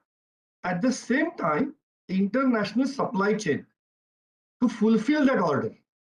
So if we do not able to do these two things, then the way the overproduction in the few of the commodities in India in last 10 years is adding to the wastage, which is a 40% today, which will go from 40% to maybe 50% plus. I'm not a statistician, so I cannot possibly give numbers like the Sanjay has given, but I'm just giving my thesis, my understanding of the whole market. And if you ask me, let me confess that I'm not an agri-tech expert. I'm a business guy. I spent 20 years in international supply chain. So what I know is international supply chain only. But the application of international supply chain to the agri-tech will bring a lot of opportunity when this material is ready amply, which has a good quality and the competitive costing. And that's the answer to your question, Hemendra, why we are doing this basically. Because today we see that 40% of rice export globally is done by India. And then there are 5 variants. The Basmati and the high India, say 2 parameters going to the maybe Gulf countries mainly or the Europe, but the 3 major parameters like tukda rice or broken rice going to the whole Southeast Asia. 30 years back, when I was in the schools, we were importing the rice. So in 30 years, from the importing country of rice, India became the largest exporting country of rice. And this can happen to many commodities in next 10 to 20 years because the pace of change in the agriculture is really, really huge. And that's the reason the Origin Connect, we are the supply chain B2B platform. What we are trying to help the importer and exporters to provide the accessibility, improving their profitability, and reducing the risk in the whole system. And I'll explain you a little more on that. In my 20 years of international supply chain business, I managed to interact with maybe thousands of traders. And I found their life very, very challenging. If you ask me, I will not possibly choose that life. It's a full of ambiguity, full of complexity, and lot of risk for the single digit profit. And that is mainly because of this whole value chain is broken. When one exporter is doing one trade, engaging about 15 to 20 different service providers, and one service provider goof up with the trade, it have an impact at the service delivery, and that have an impact in terms of getting the payment. That will have an impact of getting the working capital trap, and that will have an impact even to shutting down. I've seen in my life many agri exporters shut their shops, and they are not the new guys; they were established guys. But then they make a profit of 10 years, and after that they suddenly go down because of the 1 or 2 trades. What we are trying to do in the whole process, that if you take the sequence of the agri exports, 80% of the agri exporters are below 50 crores of revenue in a year. So that is a very, very dangerous. They are not able to cross that small time to the medium time also. What we are trying to do is that the small and the medium exporters who are in a range of 5 crores to 50 crores, handhold them, trying to get order for them, which is from the right credit worthy importer. We're trying to provide more suppliers to them so they can have a cost optimization. When they get the sourcing, we arrange the working capital for them so they don't track into the working capital issue. And then we provide the first mile, ocean freight, and the last mile activities. Now it sounds very simple, first mile, last mile. It's a very sexy jargons. But the challenge is the most of the new entrant in the export market, 50% of they die in the first year itself because of they're not understanding this properly. They don't understand how to manage the temperatures in a different reefer containers. They don't know how the pack houses should be. So what we thought is that whatever I build in a 20 years of knowledge of international supply chain, it can become the B2B supply chain platform where we can share with the masses and bring them from the medium type to the large type, which is the crossing 50 crores, by providing the access to the market, providing them the cost optimized, because if one exporter go for one container, he will get, let's say, $1,000. But when we get $1,000 requirement, we can able to bring about 10 to 20% reduction to them, which we want to share with them so that they can maximize their profitability.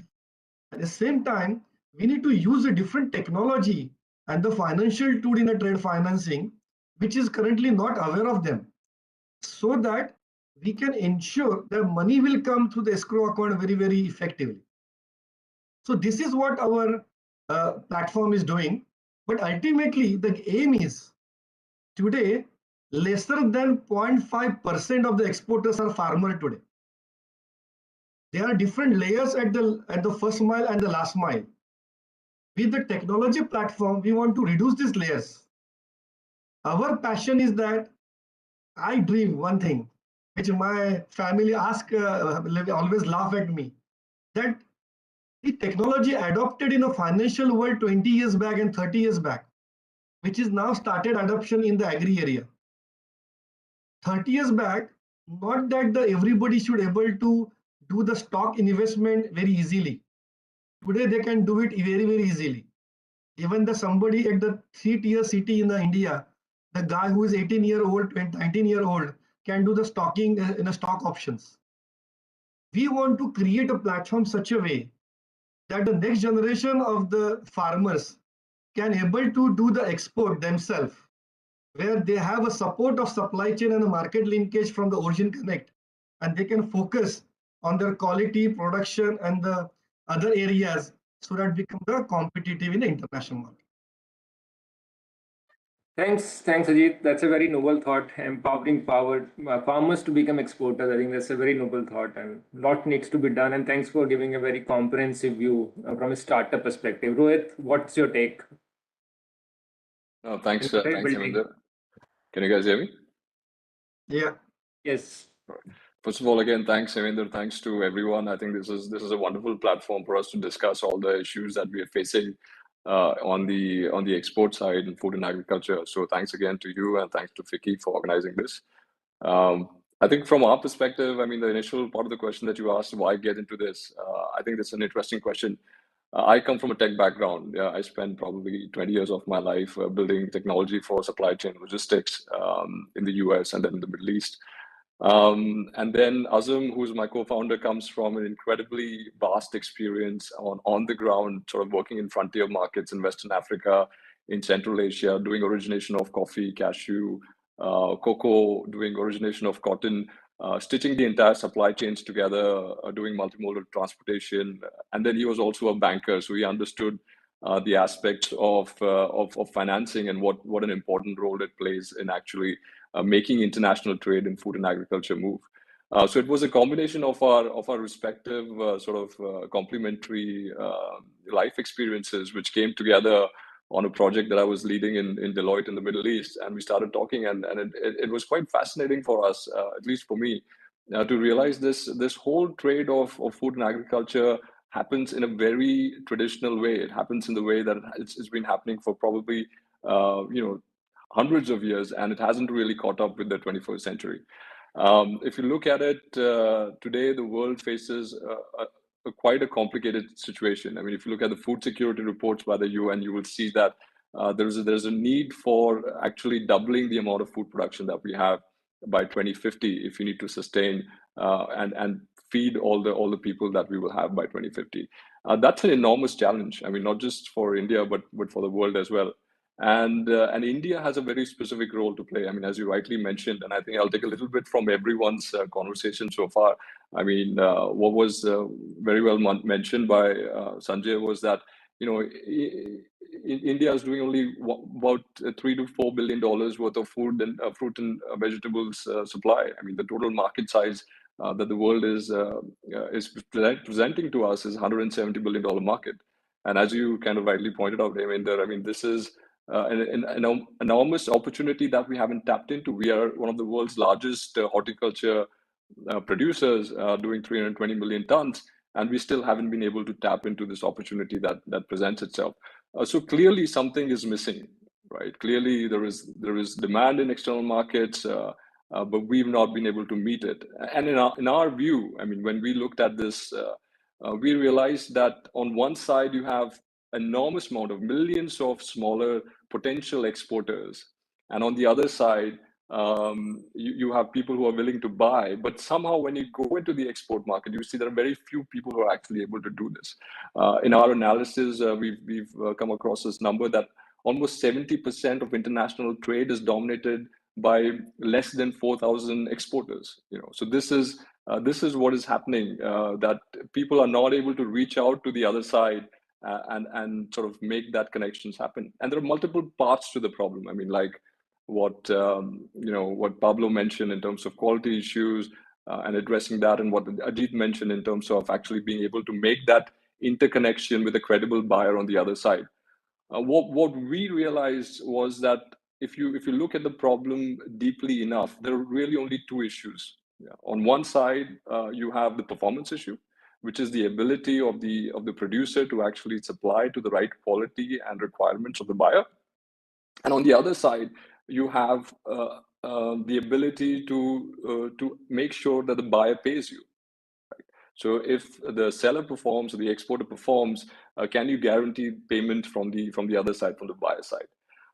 Essentially, I mean, this boils down to on the side of the supplier and the exporter. This boils down to effectively making sure that they're able to manage all the risks in the production that they're doing, making sure that the quality goods reach the buyer.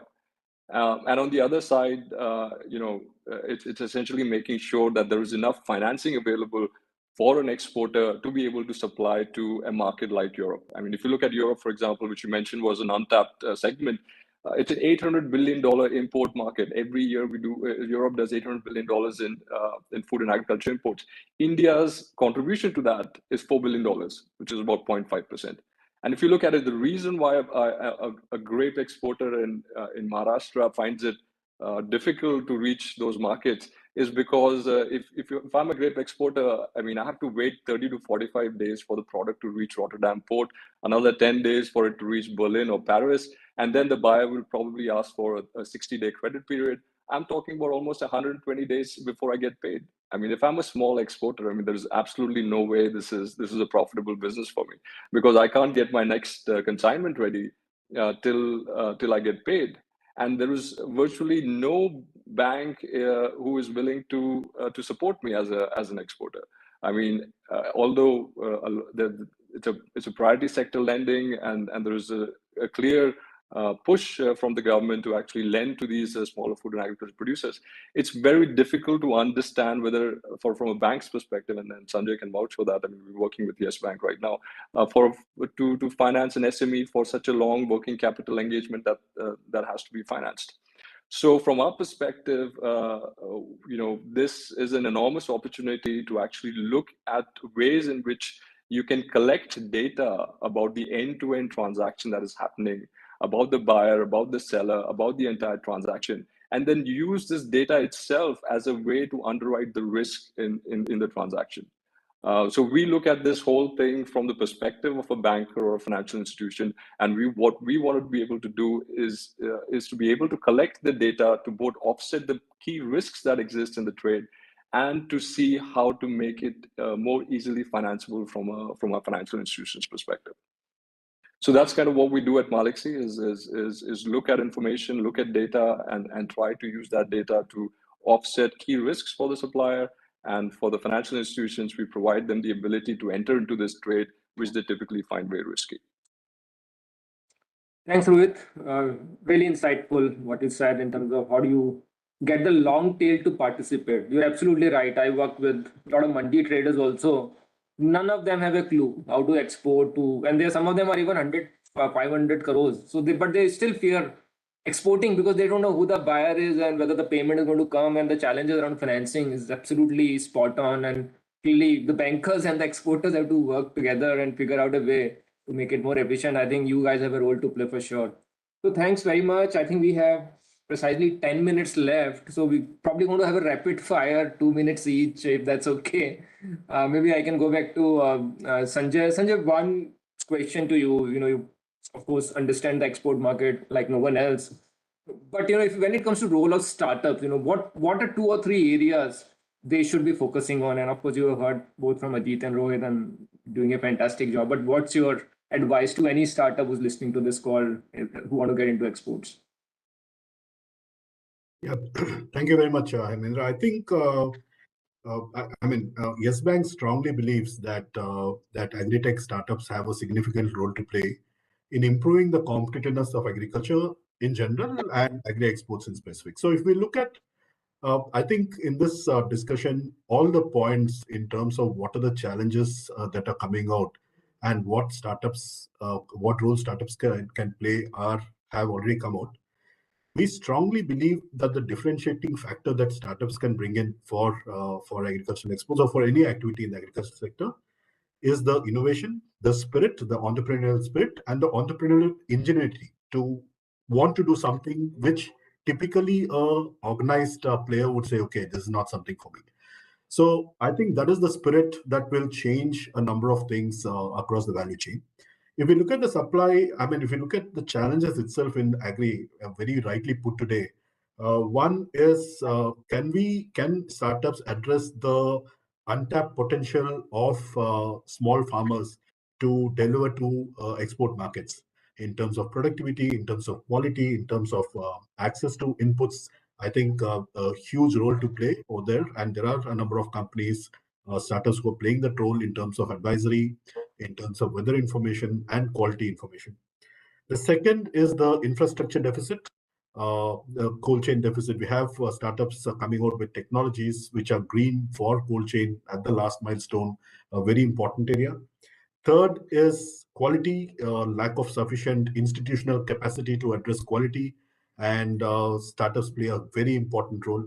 And of course, the fourth area is in terms of connecting startups to market, I mean farmers or entrepreneurs to markets, both Malaxi and Ocean Connect. You're in the right space. There is a lot of opportunity. We understand how difficult it is to try and address connecting MSMEs to the international market. And if that one problem is solved, I think even if we are able to address 10% of that problem, there's a significant opportunity over there. And the last one is the branding and marketing activity, the entire linkage and the supply chain and branding and marketing activity, which of course Senatora and Pablo explained. If we are able to brand Indian produce better in the international market on the back of quality, I think that's a fantastic job done. So a lot of role to play, Hemendra. Thanks, Sanjay. These are really good words of wisdom. I'm sure startup would benefit following it. Pablo, I think one very specific question to you. I think you are one of the few guys who are operating in multiple countries. You know, I think 13 to 15 countries, if I'm correct. So, what does it take for building a multi-country operation? You know, that's so important for an international trade to happen. How did you achieve it? What are some of the things that a startup should be doing to have presence across multiple countries? You know, what it takes. Is it the team? Is it the capital? Is it the local partners? How we built it? Good question, Hemendra. You know, as I explained before, we built up this own multi export market presence with our sales distribution organizations for strategic reasons, right? We wanted to ensure the quality, the efficient supply, and also money collection, very importantly, through our own organization. And just, you know, trying to take a step back and reflect if we would start to do it now. And I haven't explained yet what our you know, last wave of transformation from a business model perspective looks like. We can discuss about that at another point in time. But I believe that even more importantly, if starting now than trying to set up the entire infrastructure and organization yourself as a startup company, is to follow what I would call an open architecture philosophy. Because, and why am I saying this? It's because in order to transform farm economics and transform the food ecosystem, you need to address all of the pain points of a smallholder farmer. And, you know, having the ability to connect the smallholder farmers to the export market, it's one part of the puzzle. But ultimately, I would say the important thing is to apply the philosophy of not trying to do everything on your own, but connect with the right players. So this here I'm addressing especially the collaboration between various different agri-tech startups to be able to provide a one-stop shop solution to this, especially to the smallholder farmers, which address all of the pain points on the input side, which is of course efficient access to everything needed to far more successfully to affordable financing, and very importantly, to know-how and information which is individualized and contextualized for the specific situation where a farmer is in.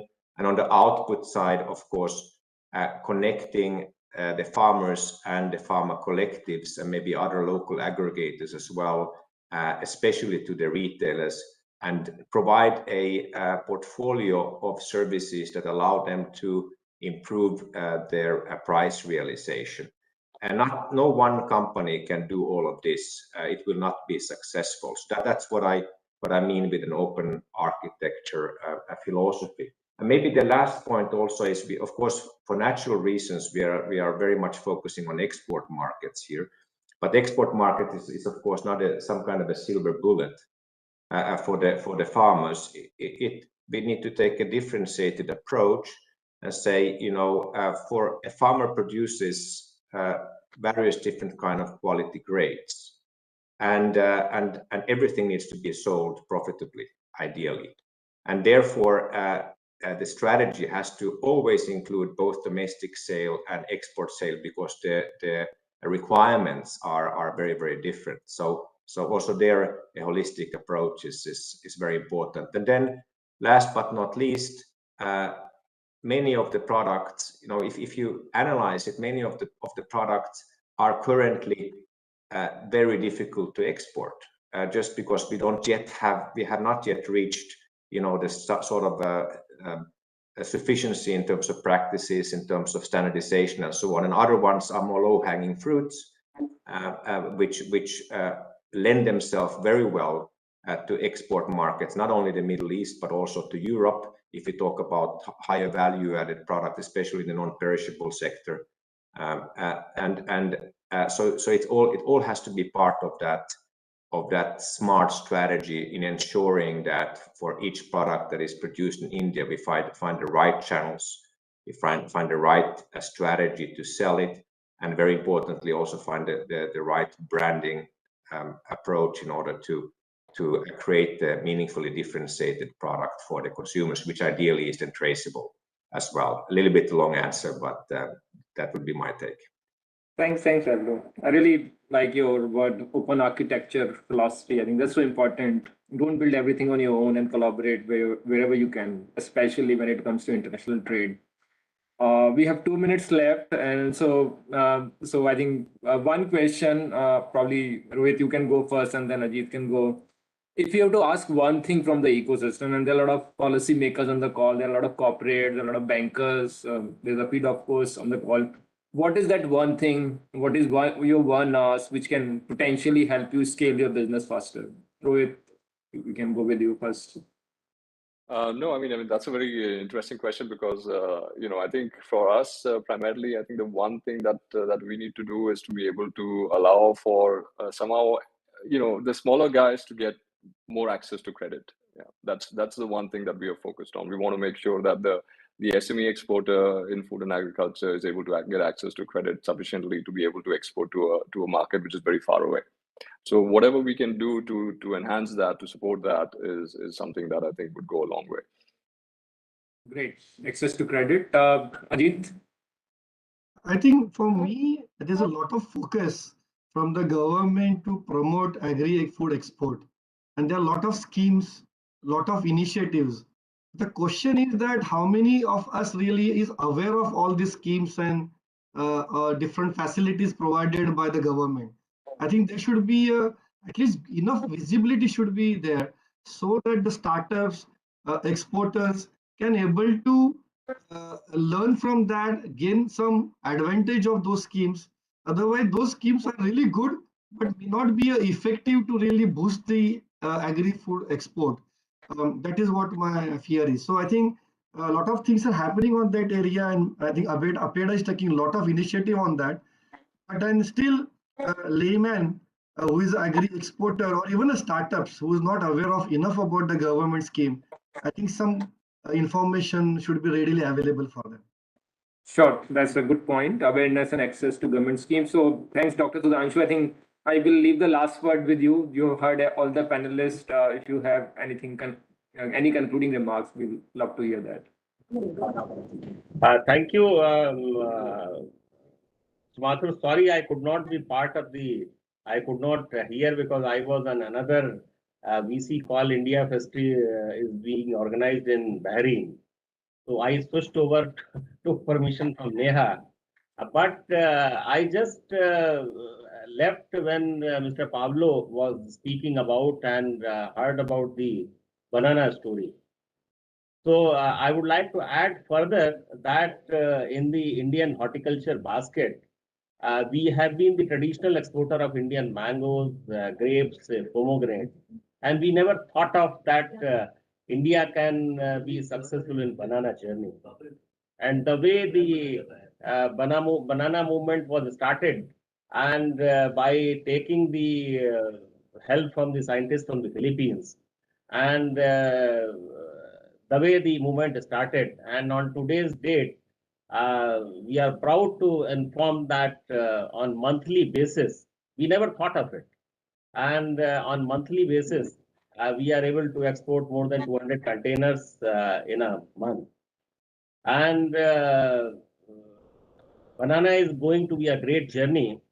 And in the horticulture basket, if you see, a number of products are there. And if we are able to establish C protocol, because currently we are not able to export to long distant markets. In the absence of the C protocol, if we are able to have C protocol, definitely India will be a leading supplier of horticulture products, at least 4 or 5 horticulture products, and the volume can be. And what Mr. Sanjay Bukuluru said about currently what we are, and we can just double it. We have the strength in the horticulture produce and the value-added products also, where we have the clusters for dehydrated products in Mahua, Bhavnagar, mango pulp in Krishnagiri, Chittoor, Jerkins in Bangalore. So very good potential is there, and I think with the support of all stakeholders, especially the startups, the role of startups, we will definitely be able to achieve a good amount of growth. I know the time is ending. I will just conclude here, and all the best wishes for this particular program. And with this, I would like to conclude. Thank you. Thank you very much. Thanks, Dr. Sudhanshu. Thank you very much for participating and sharing your thoughts. We really learned a lot from you. And thanks to all the panelists for a very insightful and engaging discussion. So thanks, Sanjay, thanks, Pablo, thanks, Rohit, and thanks, Ajit, and thanks, Dr. Sudhanshu, for gracing this occasion. And thank you. I was looking at the time, and I'll hand it over back to Neha. Sorry for exceeding by a couple of minutes. Over to you, Neha. No worries, sir. I think that we are ending on the right time only. I would like to extend a very hearty word of thanks to everyone, all distinguished speakers. Special thanks to Sudhanshu sir for taking out time from his busy schedule. Thank you, sir. Our chair, Himen sir, for his guidance and support. He's always there to handhold us in the times when we're stuck somewhere and feel clueless. Thank you, sir. Thank you. Thank you. Thanks very much. Thanks, everyone. Thank you. Have a great day. Thank you.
experts on defining the scope of sustainable agriculture and areas where the agri-tech startup are addressing the sustainability issue.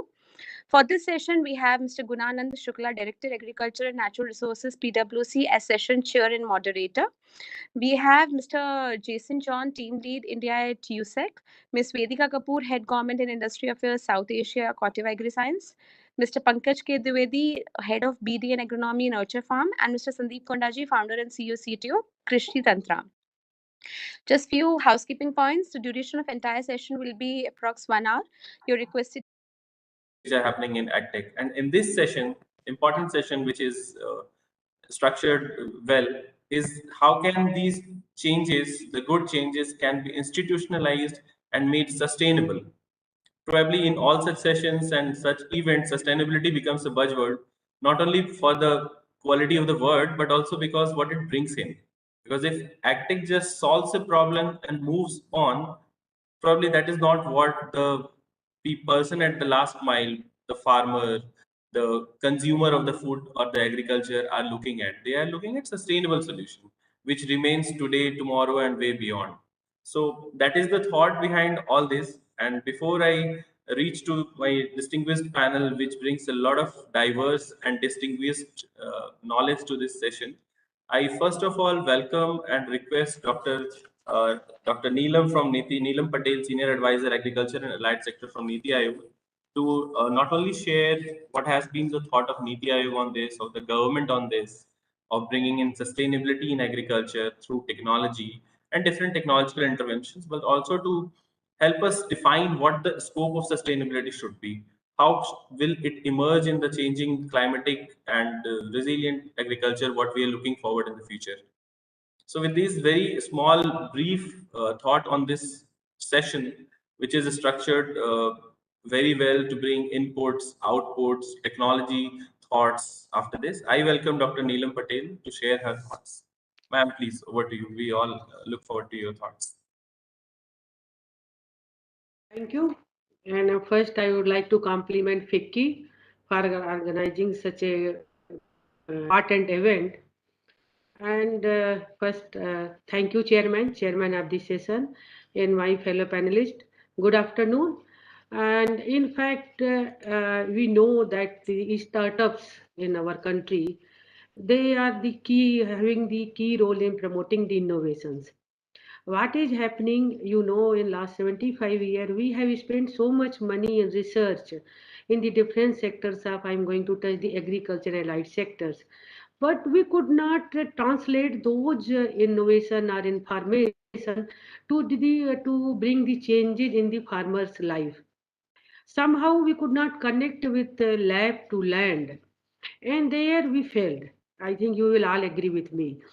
But now, since now our young people, they are having innovations, they are having bright ideas, and so they are able to connect not only with the farmers, but also with the big corporates, and also they are able to address the total supply chain. And other thing that is very important for us in the policy making, that our startups are providing very simple solution to the problem. And that is very important, and here the time is important. We don't have time to conduct any experiment of 3 years or 5 years in the field and then go to the forest evaluation, then transfer of technology.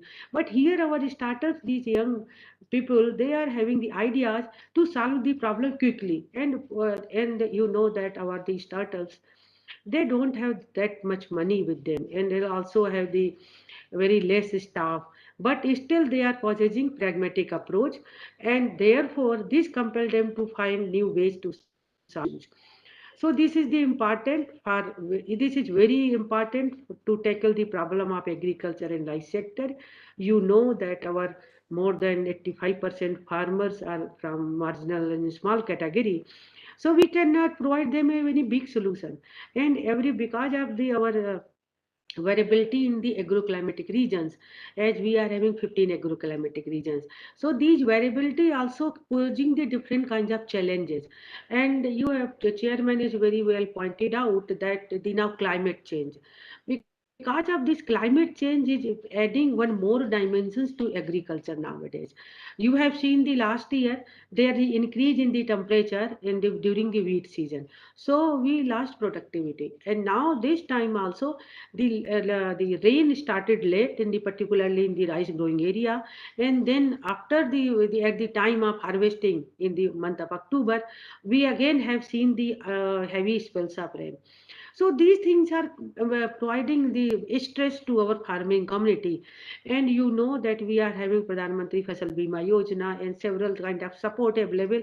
But for a country like our these things are not becoming so effective, even though we are trying hard from the government of India side. So all these challenges, and the second thing is that now we are having the approach. Our approach should be more export orientation. And the world that is changing. You have seen that today's morning news that we are going to have the worldwide food deficit. So India is going to play a very important role to address these of the world challenges also. So I think we need to seek the opportunity that is lying now worldwide, not only in our country. So how we can involve our startups to work in the export sector. And startups people, they are not very much aware what should be, what is the procedure for taking up any export business. Second thing, what is the certification process. Then third is what are the quality constants that should be there. And there our chairman has pointed out the sustainability. Sustainability means use of inputs, which kind of insecticide pesticide farmers use, what should be the minimum concentration, so that they should not rejected at the during the time of export. So the here in the 50s 60s, when we brought that our green revolution, that was the need of the hour to sustain the food security. But now we are having that food security. Now it's time to move from the food security to the nutrition security. And the nutrition security not only for our country but for our neighbors also. And I would like to draw your attention that next year we are going to celebrate International Year of Millets. So I would like to urge the FICCI and with you people, because you are involved in that. So please participate in this International Year of Millets. And you know that we are leader in the millets production. But somehow we missed that bus, that we are not able to consume that, and we lost diversity in our diets. So our now this diet is more or less rice and wheat. So this is by taking this rice and wheat, we are able to meet that food security, but we miss that nutritional security. So taking in that in the consideration, so our Honorable Prime Minister proposed that the 2023 should be celebrated as the International Year of Millet, and the UN Security Council, more than 70 countries supported our proposal. So now next year we are going to celebrate, and in 2018, the government of India declared these millets as a nutri cereals to create the awareness among our people. So here the Ukraine is responsible for meeting the 45% of the demand of the millets in the European country. So now after the disruption in the value chain, after the, because of this war, so India is having now the opportunity to trap this. So here our startups can play very important role. And as per the Government of India data, we are having about 72,000 registered startups. And out of this 72,000, 3,000 exclusively are working for agriculture allied sector. And here in Niti Aayog, at the Niti Aayog, we are having Atal Innovation Mission. So the startups do innovation, but they want to scale it up. They want to go for this patenting. They want to multiply it, evaluate it. So we are doing the hand holding from the Niti Aayog side through our Atal Innovation Missions. And also from the Ministry of Agriculture, MSME, NABARD. These are the ministry we are having the special package for these startups, and on the basis of the competition, we used to select them for to support them. So, as the chairman pointed out, that now, in fact, these startups in India are in evolving phase. So we need to work in a holistically. Means government not can work in a one corner. Research organization like ICR and universities cannot work in the only in some other kind of corner, and like the study industry like FICCI and industry bodies, they also can play a very important role to conserve the efforts of all these people at one place. So the technologies which are available somehow there is no taker, but I think we are having startups. Those who can means bring some changes in the existing technology, make them more efficient, then make them cost cutting. So here the sustainability is going to play a very important role, but we will not able to achieve. We will not if we will not work in a team. So the teamwork is very important, and team should be such that we are going to tackle the total ecosystem. Means from the production of anything, from the farmers to consumption, not only consumption in the India but the outside India also. So this is the thing, and from the government of India side, we are supporting our startups, entrepreneurs, and you know that we are having FPOs. Here I would like to take 1 minute more that FPOs, and our target is to have the 10,000 FPOs. But you know what is happening? These FPO people are not able to sustain their FPO.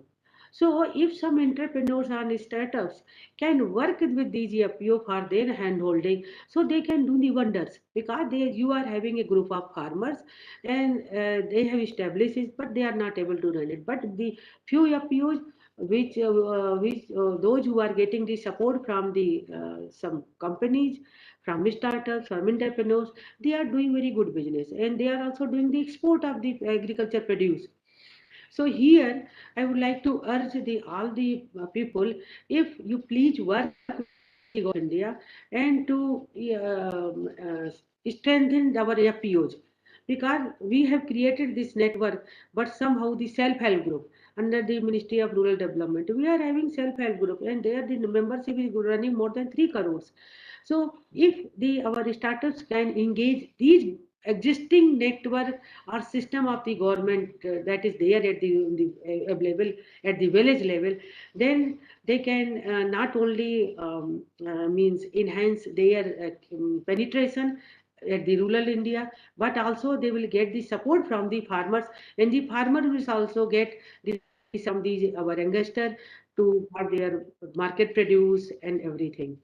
With this, I'm not going to take a long time, but I would like to listen from you more. What are your expectations from the government side, so that we can able to meet them, and we can work together and to address the total ecosystem of the country. With this, I would like to thank the FICCI for inviting me for this their program. Thank you. Thanks a lot, ma'am. I think this is very enriching and giving a lot of direction to what we want to discuss in the next couple of minutes or half 1 hour.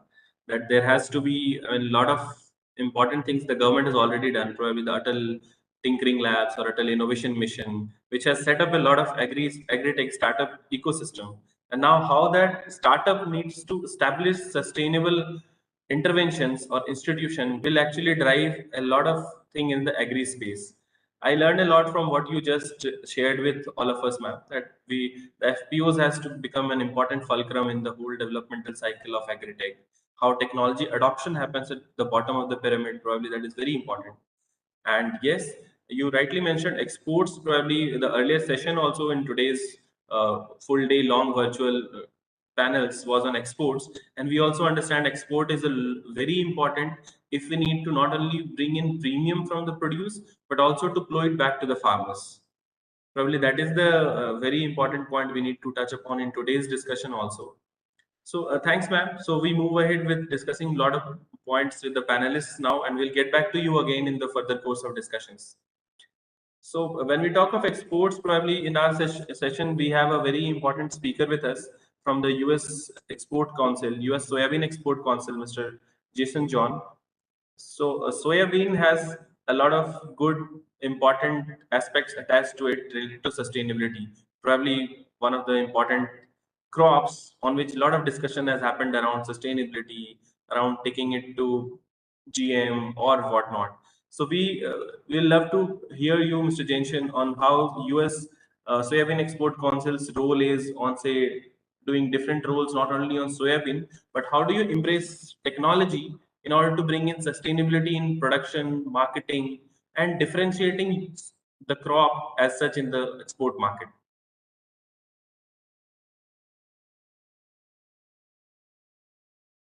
So I'd like to forward it to you and listen from you more now, sir.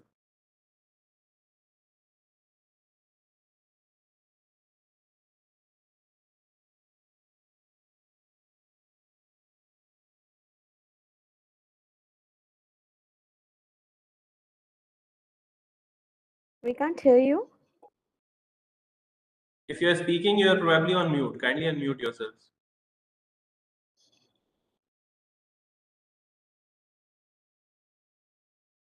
The slide has been screened, that's visible, but now off screen. You are still on mute, Mr. Jensen.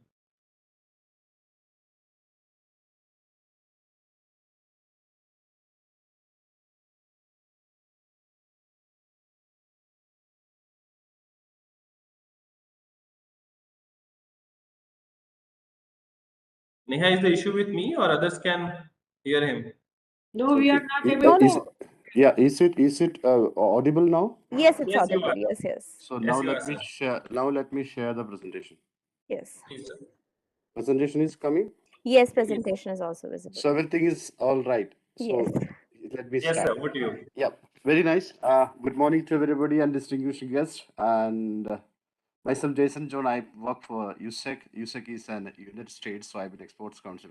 What we do here in India, we also support the poultry producers, crushers who crush soya, and the end users, consumers. We do have a campaign called Right to Protein, which promotes the usage of protein in the domestic domain, which helps people to know what exactly is the importance and the relevance of protein in today's post-pandemic era. So coming directly to sustainability, because we have a very precise time, it is 10 minutes. Let me get into that. First and foremost, our culture started from agriculture because people started living together, staying together after agriculture has been came into the picture. Before that, we were people who keep moving. So agriculture do have its own importance. So now it's a time for sustainability because we have to take care of society, we take care of environment. So you can say like that, sustainability like a diamond, it's complete with many facts and figures, depends on our perspective. But in USA, especially in soya, we do have a sustainability standard, which is very much active and effectively working, and this is by the sustainability by numbers. So what is the major achievements? They have reduced the tillage by 70%, water management 95%, nutrient management, forest conservation, and crop rotation.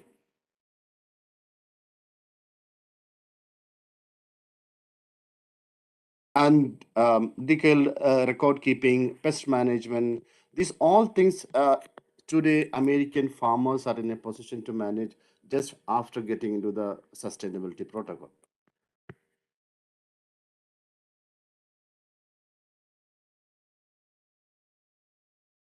So the idea of sustainability started from 1935. So they have a huge success model from 1980. And it is noticed that US farmers have been drastic success since 1980, increased overall soya production by 96%, while reducing soil erosion by 66%, reducing greenhouse gas emission by 41%, reducing energy use by 42%, and reducing land use by 35%. That is one of the major advantage what everybody mentioned especially in sustainability. And we are looking to ensure that deforestation is a major factor in US. The USDA Farm Program provides strong protection for wetlands, erodible lands, and also grasslands and forests. The US has actually gained forest land in last 100 years while significantly reducing farmland in last 50 years. This is one of the major achievement what I would say after the sustainability program is come. It's not like that they just implemented. They do have a protocol, they have conservation practice, and they make sure that it has been implemented properly. You can see in the slide how they remove this tillage process, how they make sure that the land has been protected even for the next crop.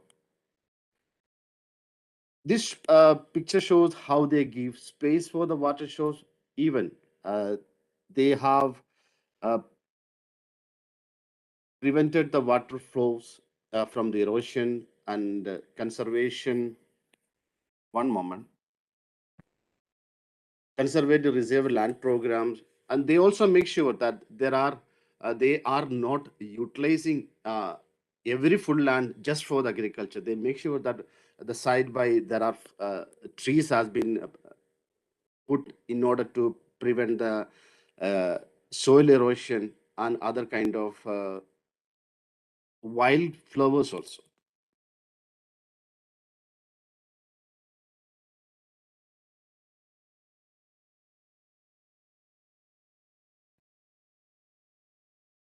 Yeah, this is how and this sustainability just doesn't happen on a day, or it was a planned program.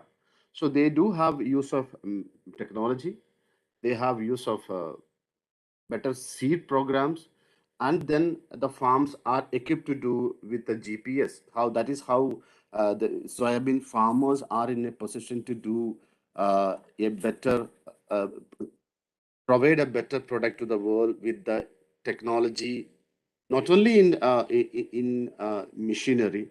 It's a amalgamation of seed technology, mechanical technology, and GPS, and the precision farming kind of things. That makes them how they become one of the best sustainable farmers on soya in USA. But of course, they have in US they have only implemented successfully the sustainable program in soya. But of course, in coming years, they will be coming with more in millets as well as for other grains like corn. Now, US Sustainable Assurance Protocol. So that's very much clear. So, US Sustainable Assurance Protocol (SSAP), based on US National System of Conservation Losses, its Farm Bill, aggregative mass balance approach, for directive, quantitative metric results, third-party audit. That's very much sure for each plant they go for a third-party audit, and they do a certification and continuous improvement of all these goals what we have mentioned in the above. So there are 4 directives. So one is biodiversity and high carbon stock, production process, public and labor health welfare, and continuous improvement, which as I have already mentioned in the previous one. But of course, the key achievement for SSAP, Sustainability Protocol, positively benchmarked by FAFAC in 2020 soya sourcing guidelines, process ISO verified by SGS. SGS is a world's leading inspection company which have certified how these sustainability program is running. And recognition by Consumer Food Forum and Tokyo Olympic Procurement Committee for their procurement process in the last Olympic procedure. Part of Global Seafood Alliance, best aquaculture practices, sustainable feed, because the soya which has been coming from the sustainable farms are recommended for the best aquaculture practices. And again, European Union for Renewable Energy Detective. So that's all about my presentation, but I think I have been in time.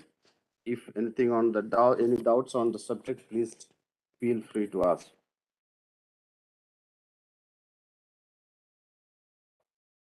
Thanks a lot, Mr. Jason. I mean, this is very crisp but very straight, with examples on how sustainability has been attained and a few practices probably on elevating preference, attaining market access. One aspect which I think would be very helpful if you can enlighten more, since there is some time left out. How did you also ensure better market access in sustainability and market access?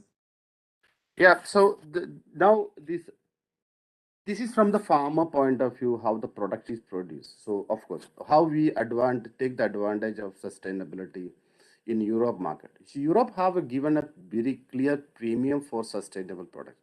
So it have a sustainable brand available in Europe, especially from sustainable soya oil, soya products, soya fat, chicken or egg. So there is a sustainably brand available, and we give sustainable certification for a producer or a producer who market their products. So we give a right to use sustainability certification in their products, in their end products, by giving the sustainability logo.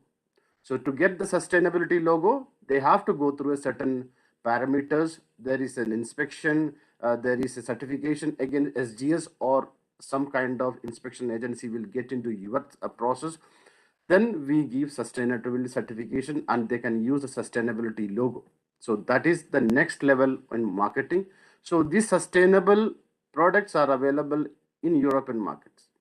So this is the next way of getting advantage to the farmer, because they are getting the premium for their products, and the consumer, they make sure that they are getting a sustainable products what as promised.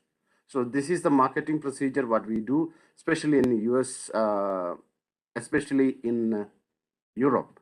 Now, from last year, US soybean oil also started coming to India. So we have some tie-ups and we are trying to have a joint training program with Adani, where they are also a leader in edible oil business. So they are also coming with a sustainably good edible oil, which is based on soya, of course. So if it happens, the training and the inspections are in the process. This is the first company we have approached because they have imported a lots of soybean oil from USA.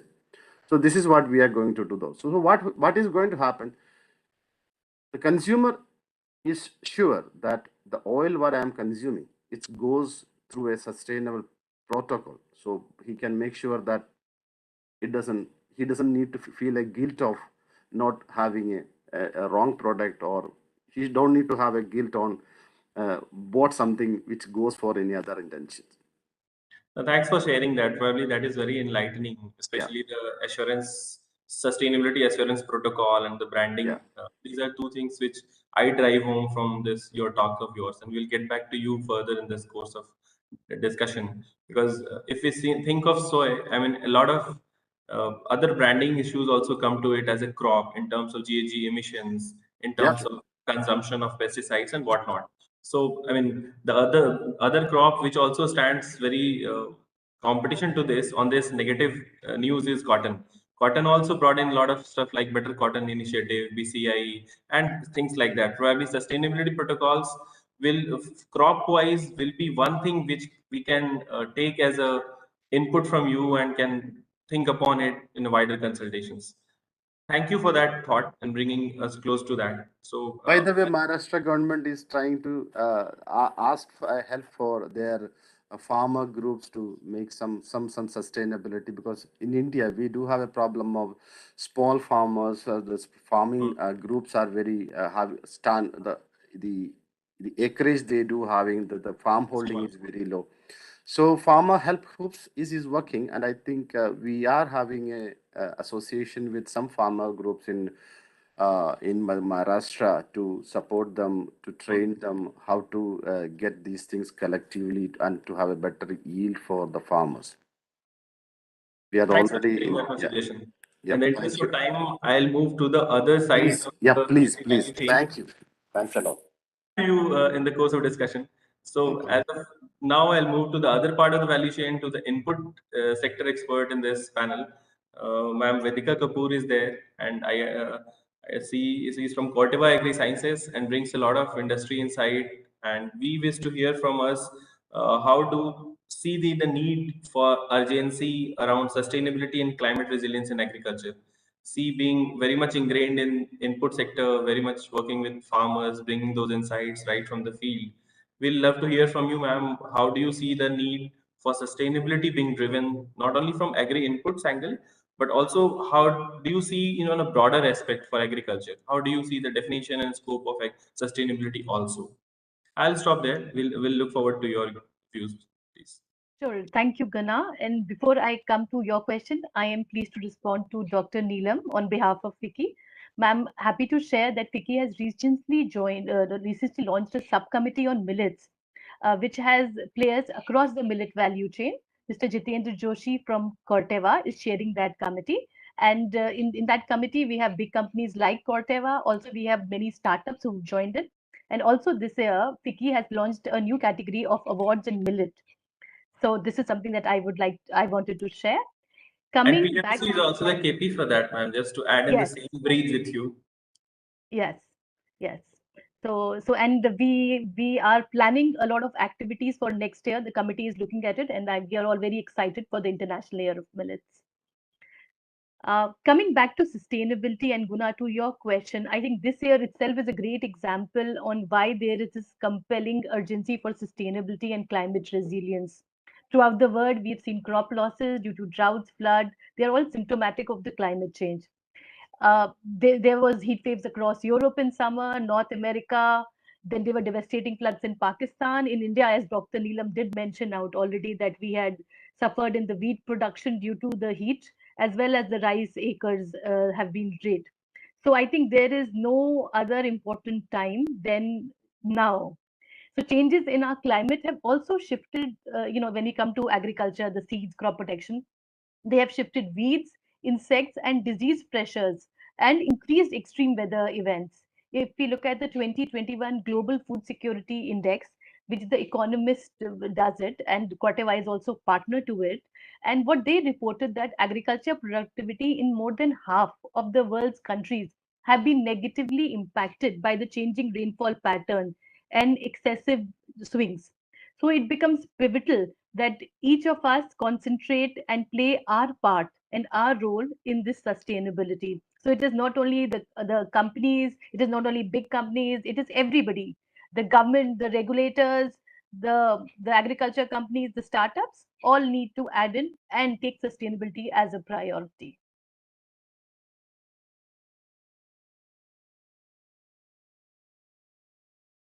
Thanks for rebounding that need for and urgency for sustainability. So as a firm, we would also like to understand, are you also, what are the areas that Corteva is also focusing on in sustainability? Anything around soil health or other, because you are also involved in multi-stakeholders in at multiple places. So any good examples on technology uses in sustainability which the bigger house can benefit from and which can be amplified in the coming future?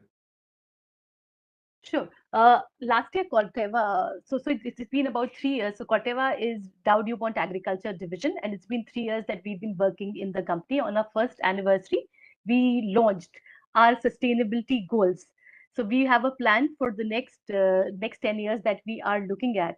So focus areas for us is innovation, agriculture innovation, where how do we get newer, more climate resilient products to our farmers.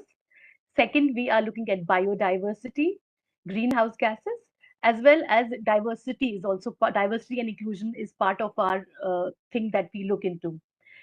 So majorly what we require is, as I said, there is no single company or no single person can do it alone. We require an entire ecosystem, and we need to see how we can make it work, how we can look at options. To give you an example, one area that we are working in India is DSR. So we all know how rice farming is unsustainable, and how over a period of time we have been looking at governments have been looking at diversifying from rice. So one is trying to diversify from rice to other crops. The other option could be look at a more sustainable model where of rice farming, and DSR is one. So last 3-4 years, Corteva has been putting in a lot of focus on DSR. So we've started with Punjab, Haryana, parts of Uttar Pradesh. In fact, last year we have put in a multi-stakeholder partnership with WRG, that's the Water Resource Group. And we are looking at shifting about 40,000 acres from normal transplanted farming to DSR. So this is a more sustainable way of rice farming. And as a company, we are focusing on. So here what becomes important is, if you look at DSR, a technology is not something new that Corteva has gotten. But what we have been doing is, can we look at the pain points of the farmers? Can we look at why the technology has not been a success? So there, there's a need for better herbicides. There is need of hand holding to farmers, and there's also a need to shift the farmers. It's a mindset shift also which is required, because farmers are used to cultivating in a manner. So those are areas that we have been focusing on, and we are happy to share that we see a change, and a lot of farmers, especially in the COVID period, we did find, because initially there was a lot of problem in terms of labor as well, that farmers are slowly, but they are definitely moving towards DSR, which is much more sustainable. So I thought this is an example that I would share with everybody here. Thanks, Ma'am Vedika, for introducing and sharing those thoughts of yours and interventions you are doing. As you rightly mentioned, probably Mr. Jason was also saying, Agri has more of a been a culture, the reason for genesis of Homo sapiens and all that. So till date, also a lot of farmers are still stuck in that culture. And how do we drive that agriculture to agri business? Probably that is where sustainability has a major role to play. That it shifts from culture to business in a sustainable manner. So that is where all these technological interventions and all these agronomic practices changes, which are very important, keeping in mind the GHG emissions or the climate smartness to it. So I think we collect your thoughts very well, ma'am, and we move from there. And from here, I'll love to hear one of the very important speakers in the panel, Mr. Sandeep, who has been working in Krishi Tantra, who is a founder, CEO, and CTO of Krishi Tantra. So, and playing a lot with data, agri data, especially crop agronomy, soil health, which has a lot more play in ushering sustainability. And the technologies what we are talking, and probably he makes the farmers and other stakeholders see how sustainability can be brought in through data, through technology, IT intervention, and other aspects. So we look forward to you, Mr. Sandeep, and share your experiences in bringing sustainability through using Tantra and Krishi. Over to you, Mr. Sandeep. Yeah, thanks, Guna, and good afternoon, everyone. And it's a privilege to be here, sharing a particular platform and a very important subject which we are talking today on the part of sustainability and climate resilience. I think, Guna, I would slightly disagree with you in terms of agriculture, being culture, right, which used to be there earlier. I think that was a culture which used to be there, I think, probably during my great grandfather's time, before the pre-World War II. So that was the, I think, time where most of the produce which used to be there, and also as a profession, agriculture, I think it used to provide more in the form of sustainable form. But I think where the entire thing started missing out is when the population started exploding, and I think more number of consumers were there, and the production had to be increased. I think that is when the monocropping culture and the chemical usage part of it, where artificially providing the nutrition which will not be sufficient if you are going for monocropping. I think somewhere the transition happened, but I think the transition didn't take place in terms of the knowledge, right? The knowledge started to get only confined to the research laboratory. So only today, if you talk about any of the agricultural data as per se, if you are talking, that is only available in a research station or in an agriculture university or with any of the R&D facilities which are run by private firms. So there is no data that is getting exchanged towards the last mile, which is farmers. So farmers are the ultimate beneficiaries, are supposed to be the ultimate beneficiaries of this information, and based on which the further decision making on what has to happen on the field is supposed to be decided by these farmers.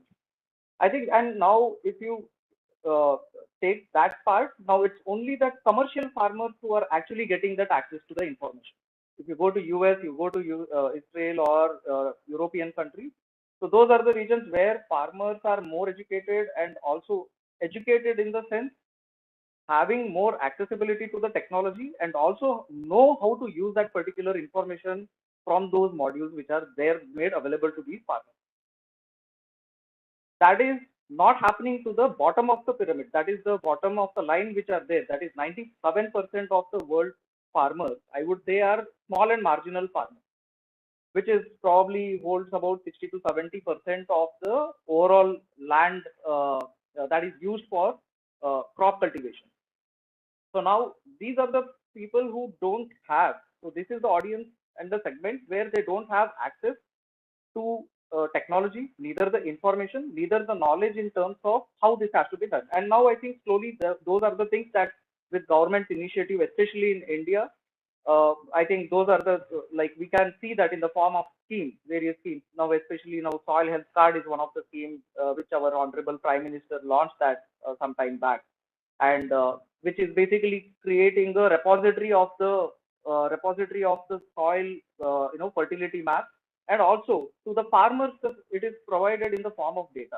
So there is a soil health card that is provided to a farmer to reflect upon in terms of what you are doing exactly, what is the impact that you are creating. Right, you already have nitrogen in your soil, you already have phosphorus, you already have potassium. So now this information at a scale, how accurately that can be disseminated, is something which Krishi Tantra also is working on. So where we have developed a rapid instrument, a rapid analysis instrument, where it can determine soil nutrient profile in less than 30 minutes, keeping at par the accuracy levels as what conventional systems also are providing. Now, analyzing is one part, and also disseminating that to farmer is another part. And further, how do you relay that to the next level is the next question. So I think that part of thing. So now sustainability in agriculture is not an option, or not a, I think it should not be seen as a marketing part of it, which can benefit only to the certain sector of thing. And Dr. Neelam ma'am also rightly mentioned, I think the world is moving towards not only the food security, but also the nutrition security. It's not just food alone which is being produced, but also what is the nutrient content of that particular produce which is being fed to the majority of the population. Now that is something which will become over a period of time, if that has to become sustainable, that means that soil needs to have those kind of nutrition in a format that is in a format that doesn't damage the entire ecosystem. Now, if at all, if it is going to damage, which has happened over the last 3-4 decades, now that will also have impact on your climate. So now climate resilience, so everything is interconnected in nature.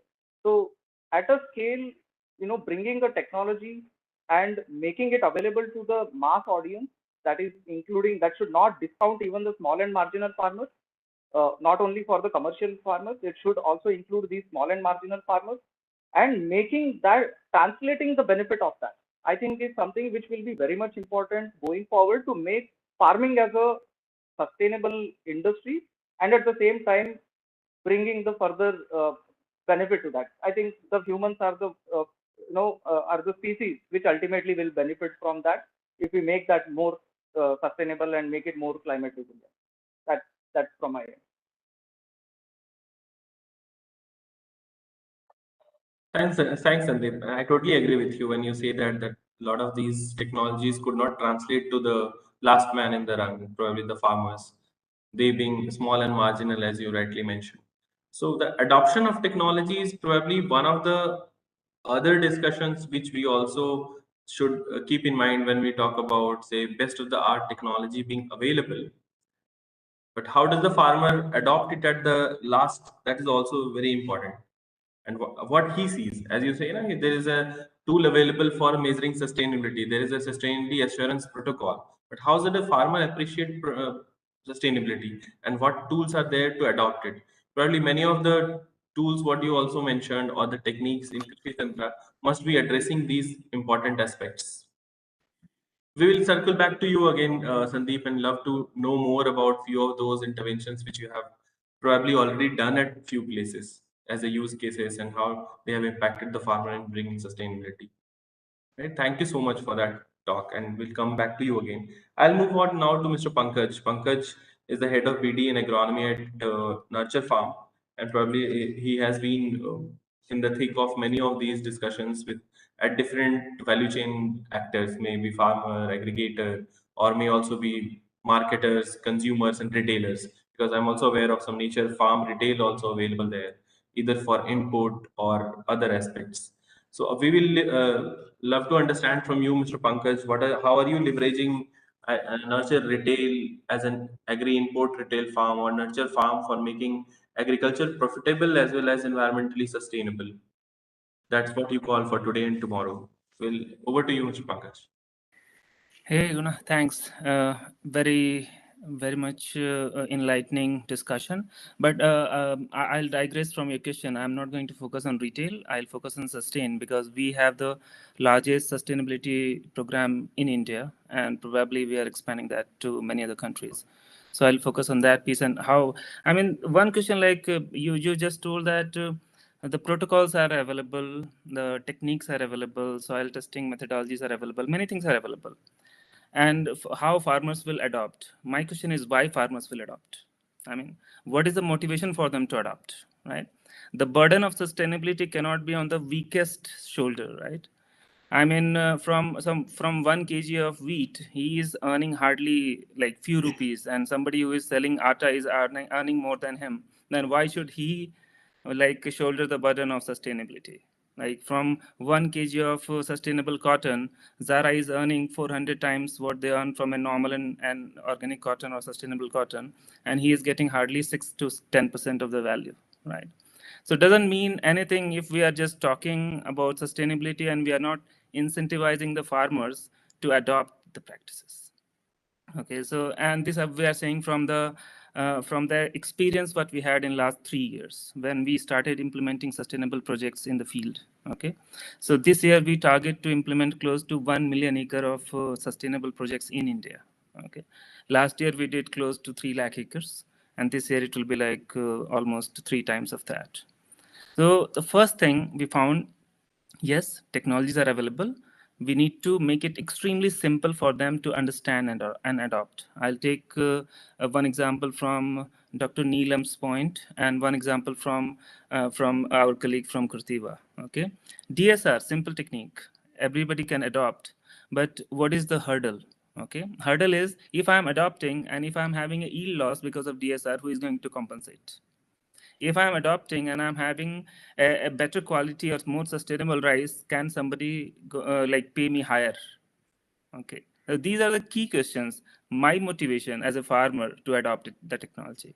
Okay, so what we did, we told that okay, if you're doing DSR, then somebody in the world is going to pay something higher. And if we are going to help you out to bring that value in your wallet, then probably you should adopt.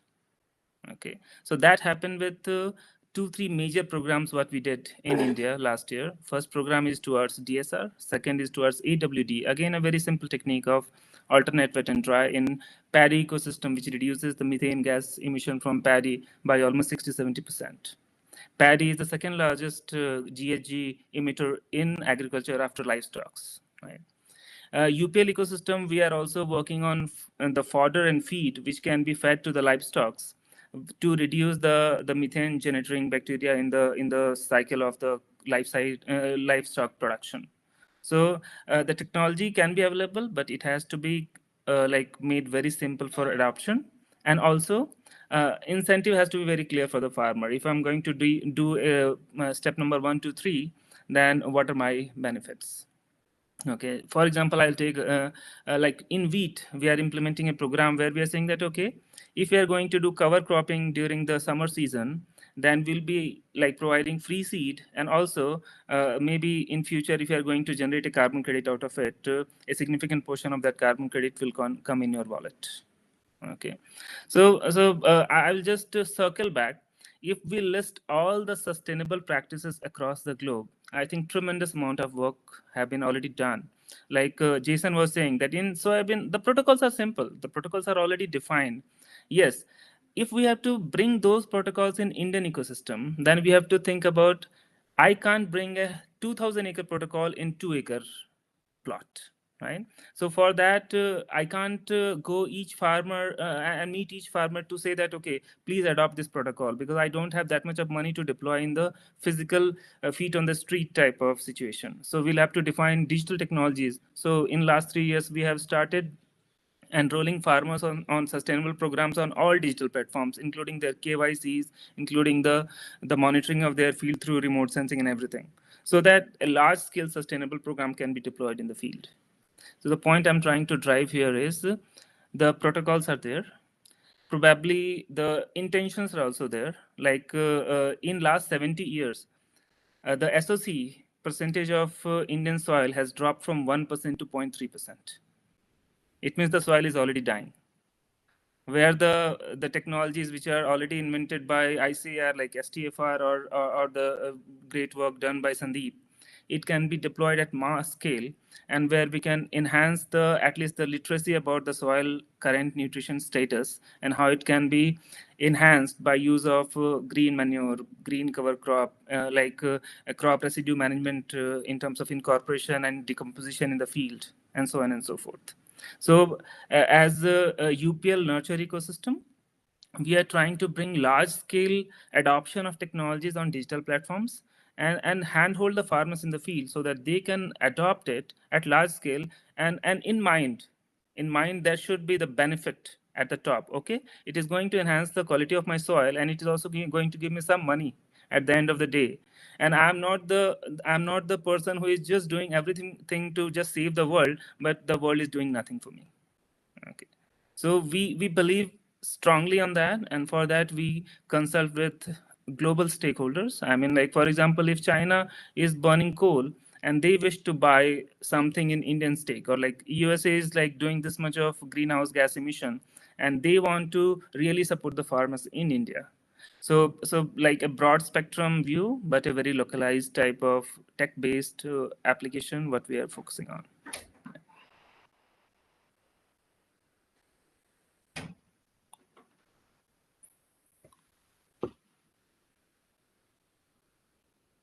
Am I audible? I think I spoke. Oh, we were just waiting to hear more. Thanks, Pankaj.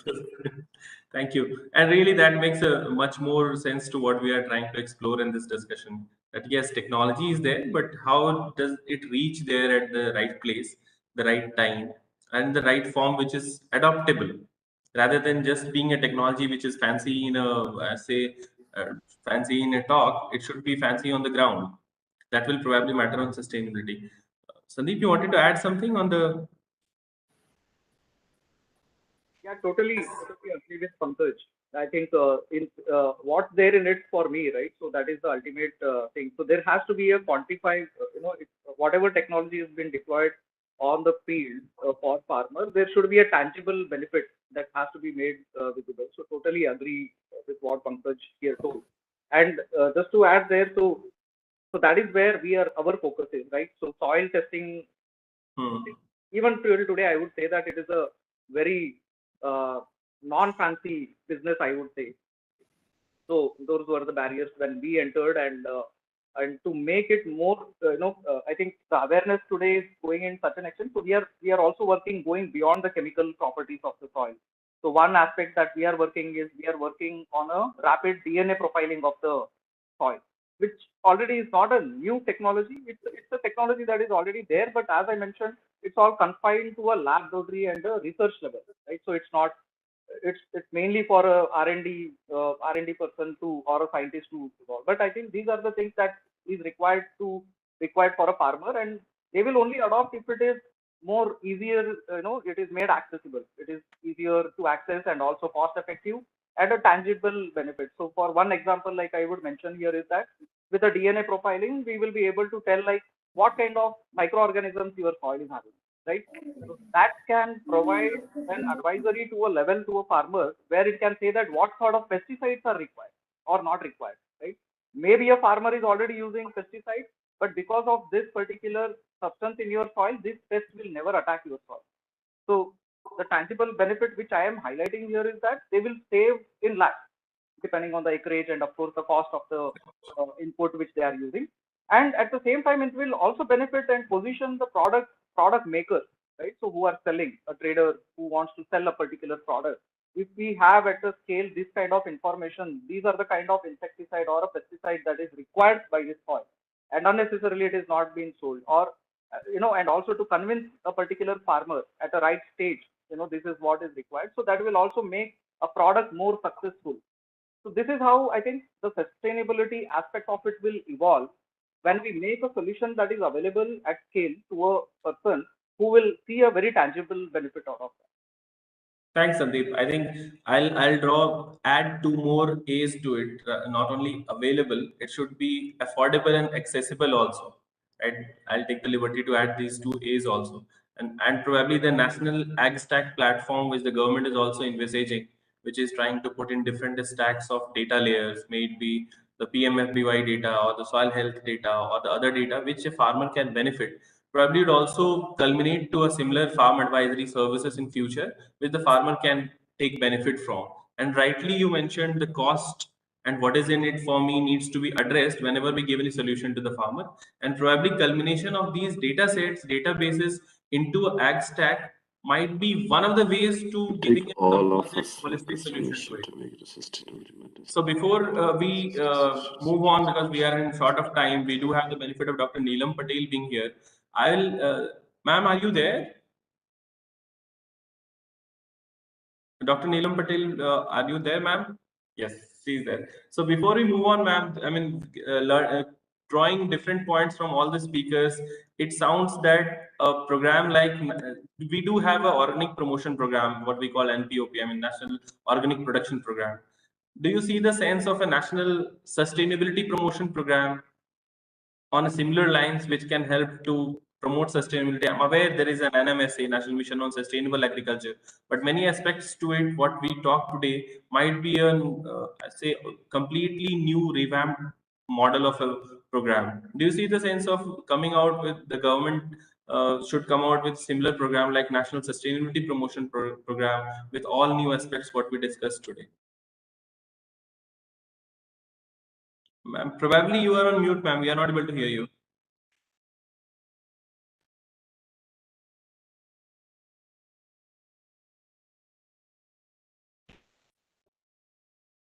Not yet.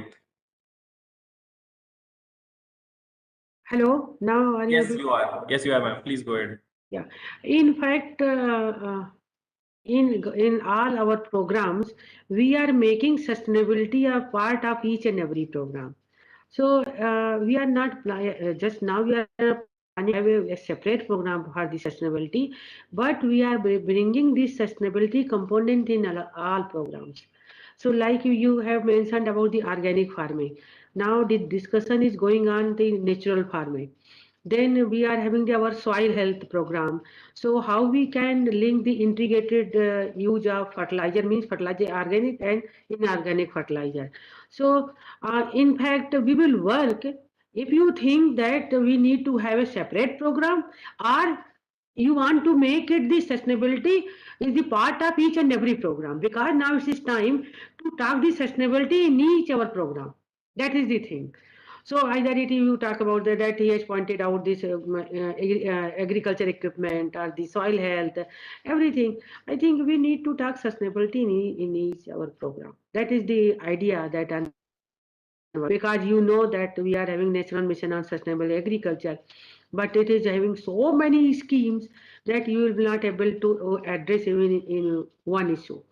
So how we can brought in this concept?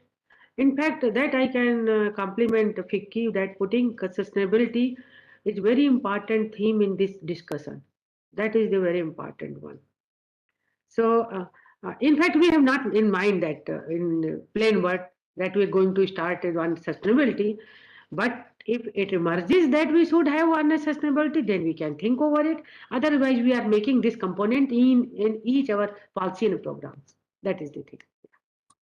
Thanks, ma'am. You rightly said. I mean, sustainability has been a part, sub-component in many of the schemes and policies and guidelines which come out, and we are quite mindful of it. But the way today we are trying to marry sustainability with agtech, because agtech is the next big disruption or the ongoing disruption, not the next big, but the ongoing disruption in agriculture. So if we do not bring sustainability in it, probably we might have a missed slippage like the earlier green revolution. So that is where we place this very responsibly, that sustainability in agriculture technology is very important. And thank you for the view, ma'am. I In understand fact, Neha. one more thing, Suklaji says you are representing PwC and FICCI and all experts are there. If you prepare a one background paper, a strategy paper, how we can go about it? Put your experience and put some way forward. So I have no hesitation to work further, and then we can talk about this in not in 1 hour, 1 day, 2 days. Then we can have the discussion to move further on this issue. Thanks for the promising and positive note, ma'am. We will like to take it forward, and this is very important and rightly mentioned by few of the speakers. This, if not today, then when? So this is the urgency to it. That's all. I understand there has been nudge from Divya and Neha to pull off the session. We are almost through the time. I'd like to stop here by saying that yes, AgTech have walked a long way, walked a strong way. Now they need to showcase how they touch sustainability's scope. That is very important. Otherwise, probably the way we worry on agtechs or ag startups that they might not live longer. So in order to live long, they need to be sustainable. Then only this agricultural practices will be sustainable in long run. So we need to address it quite early, quite strong, and we will get back with pointers made from this panel discussion, and we'll take it forward. I stop here and thank you for all the enriching dialogues and discussion from each one of the speakers. This is a really wonderful learning for me. Thank you so much. Thank you, I'll Vinay stop sir. here. Thank you so much. This wraps up our third and final session of today's virtual summit. And I would extend a very hearty vote of thanks to all our distinguished speakers for gracing their presence today and for this enriching session. Special thanks to Neelam ma'am for taking out time from her busy schedule. Thanks, ma'am. Thanks to our knowledge partner, PwC, you're always there to help us and support. Before we close, I would like to invite everyone for the award ceremony. We are planning for a physical award ceremony tomorrow in our office, that is FICCI Federation House, New Delhi, Tansin Mark. Please join us tomorrow. It would be our pleasure to have you all during the ceremony. Thank you so much. Thank you. Thanks. Thank you.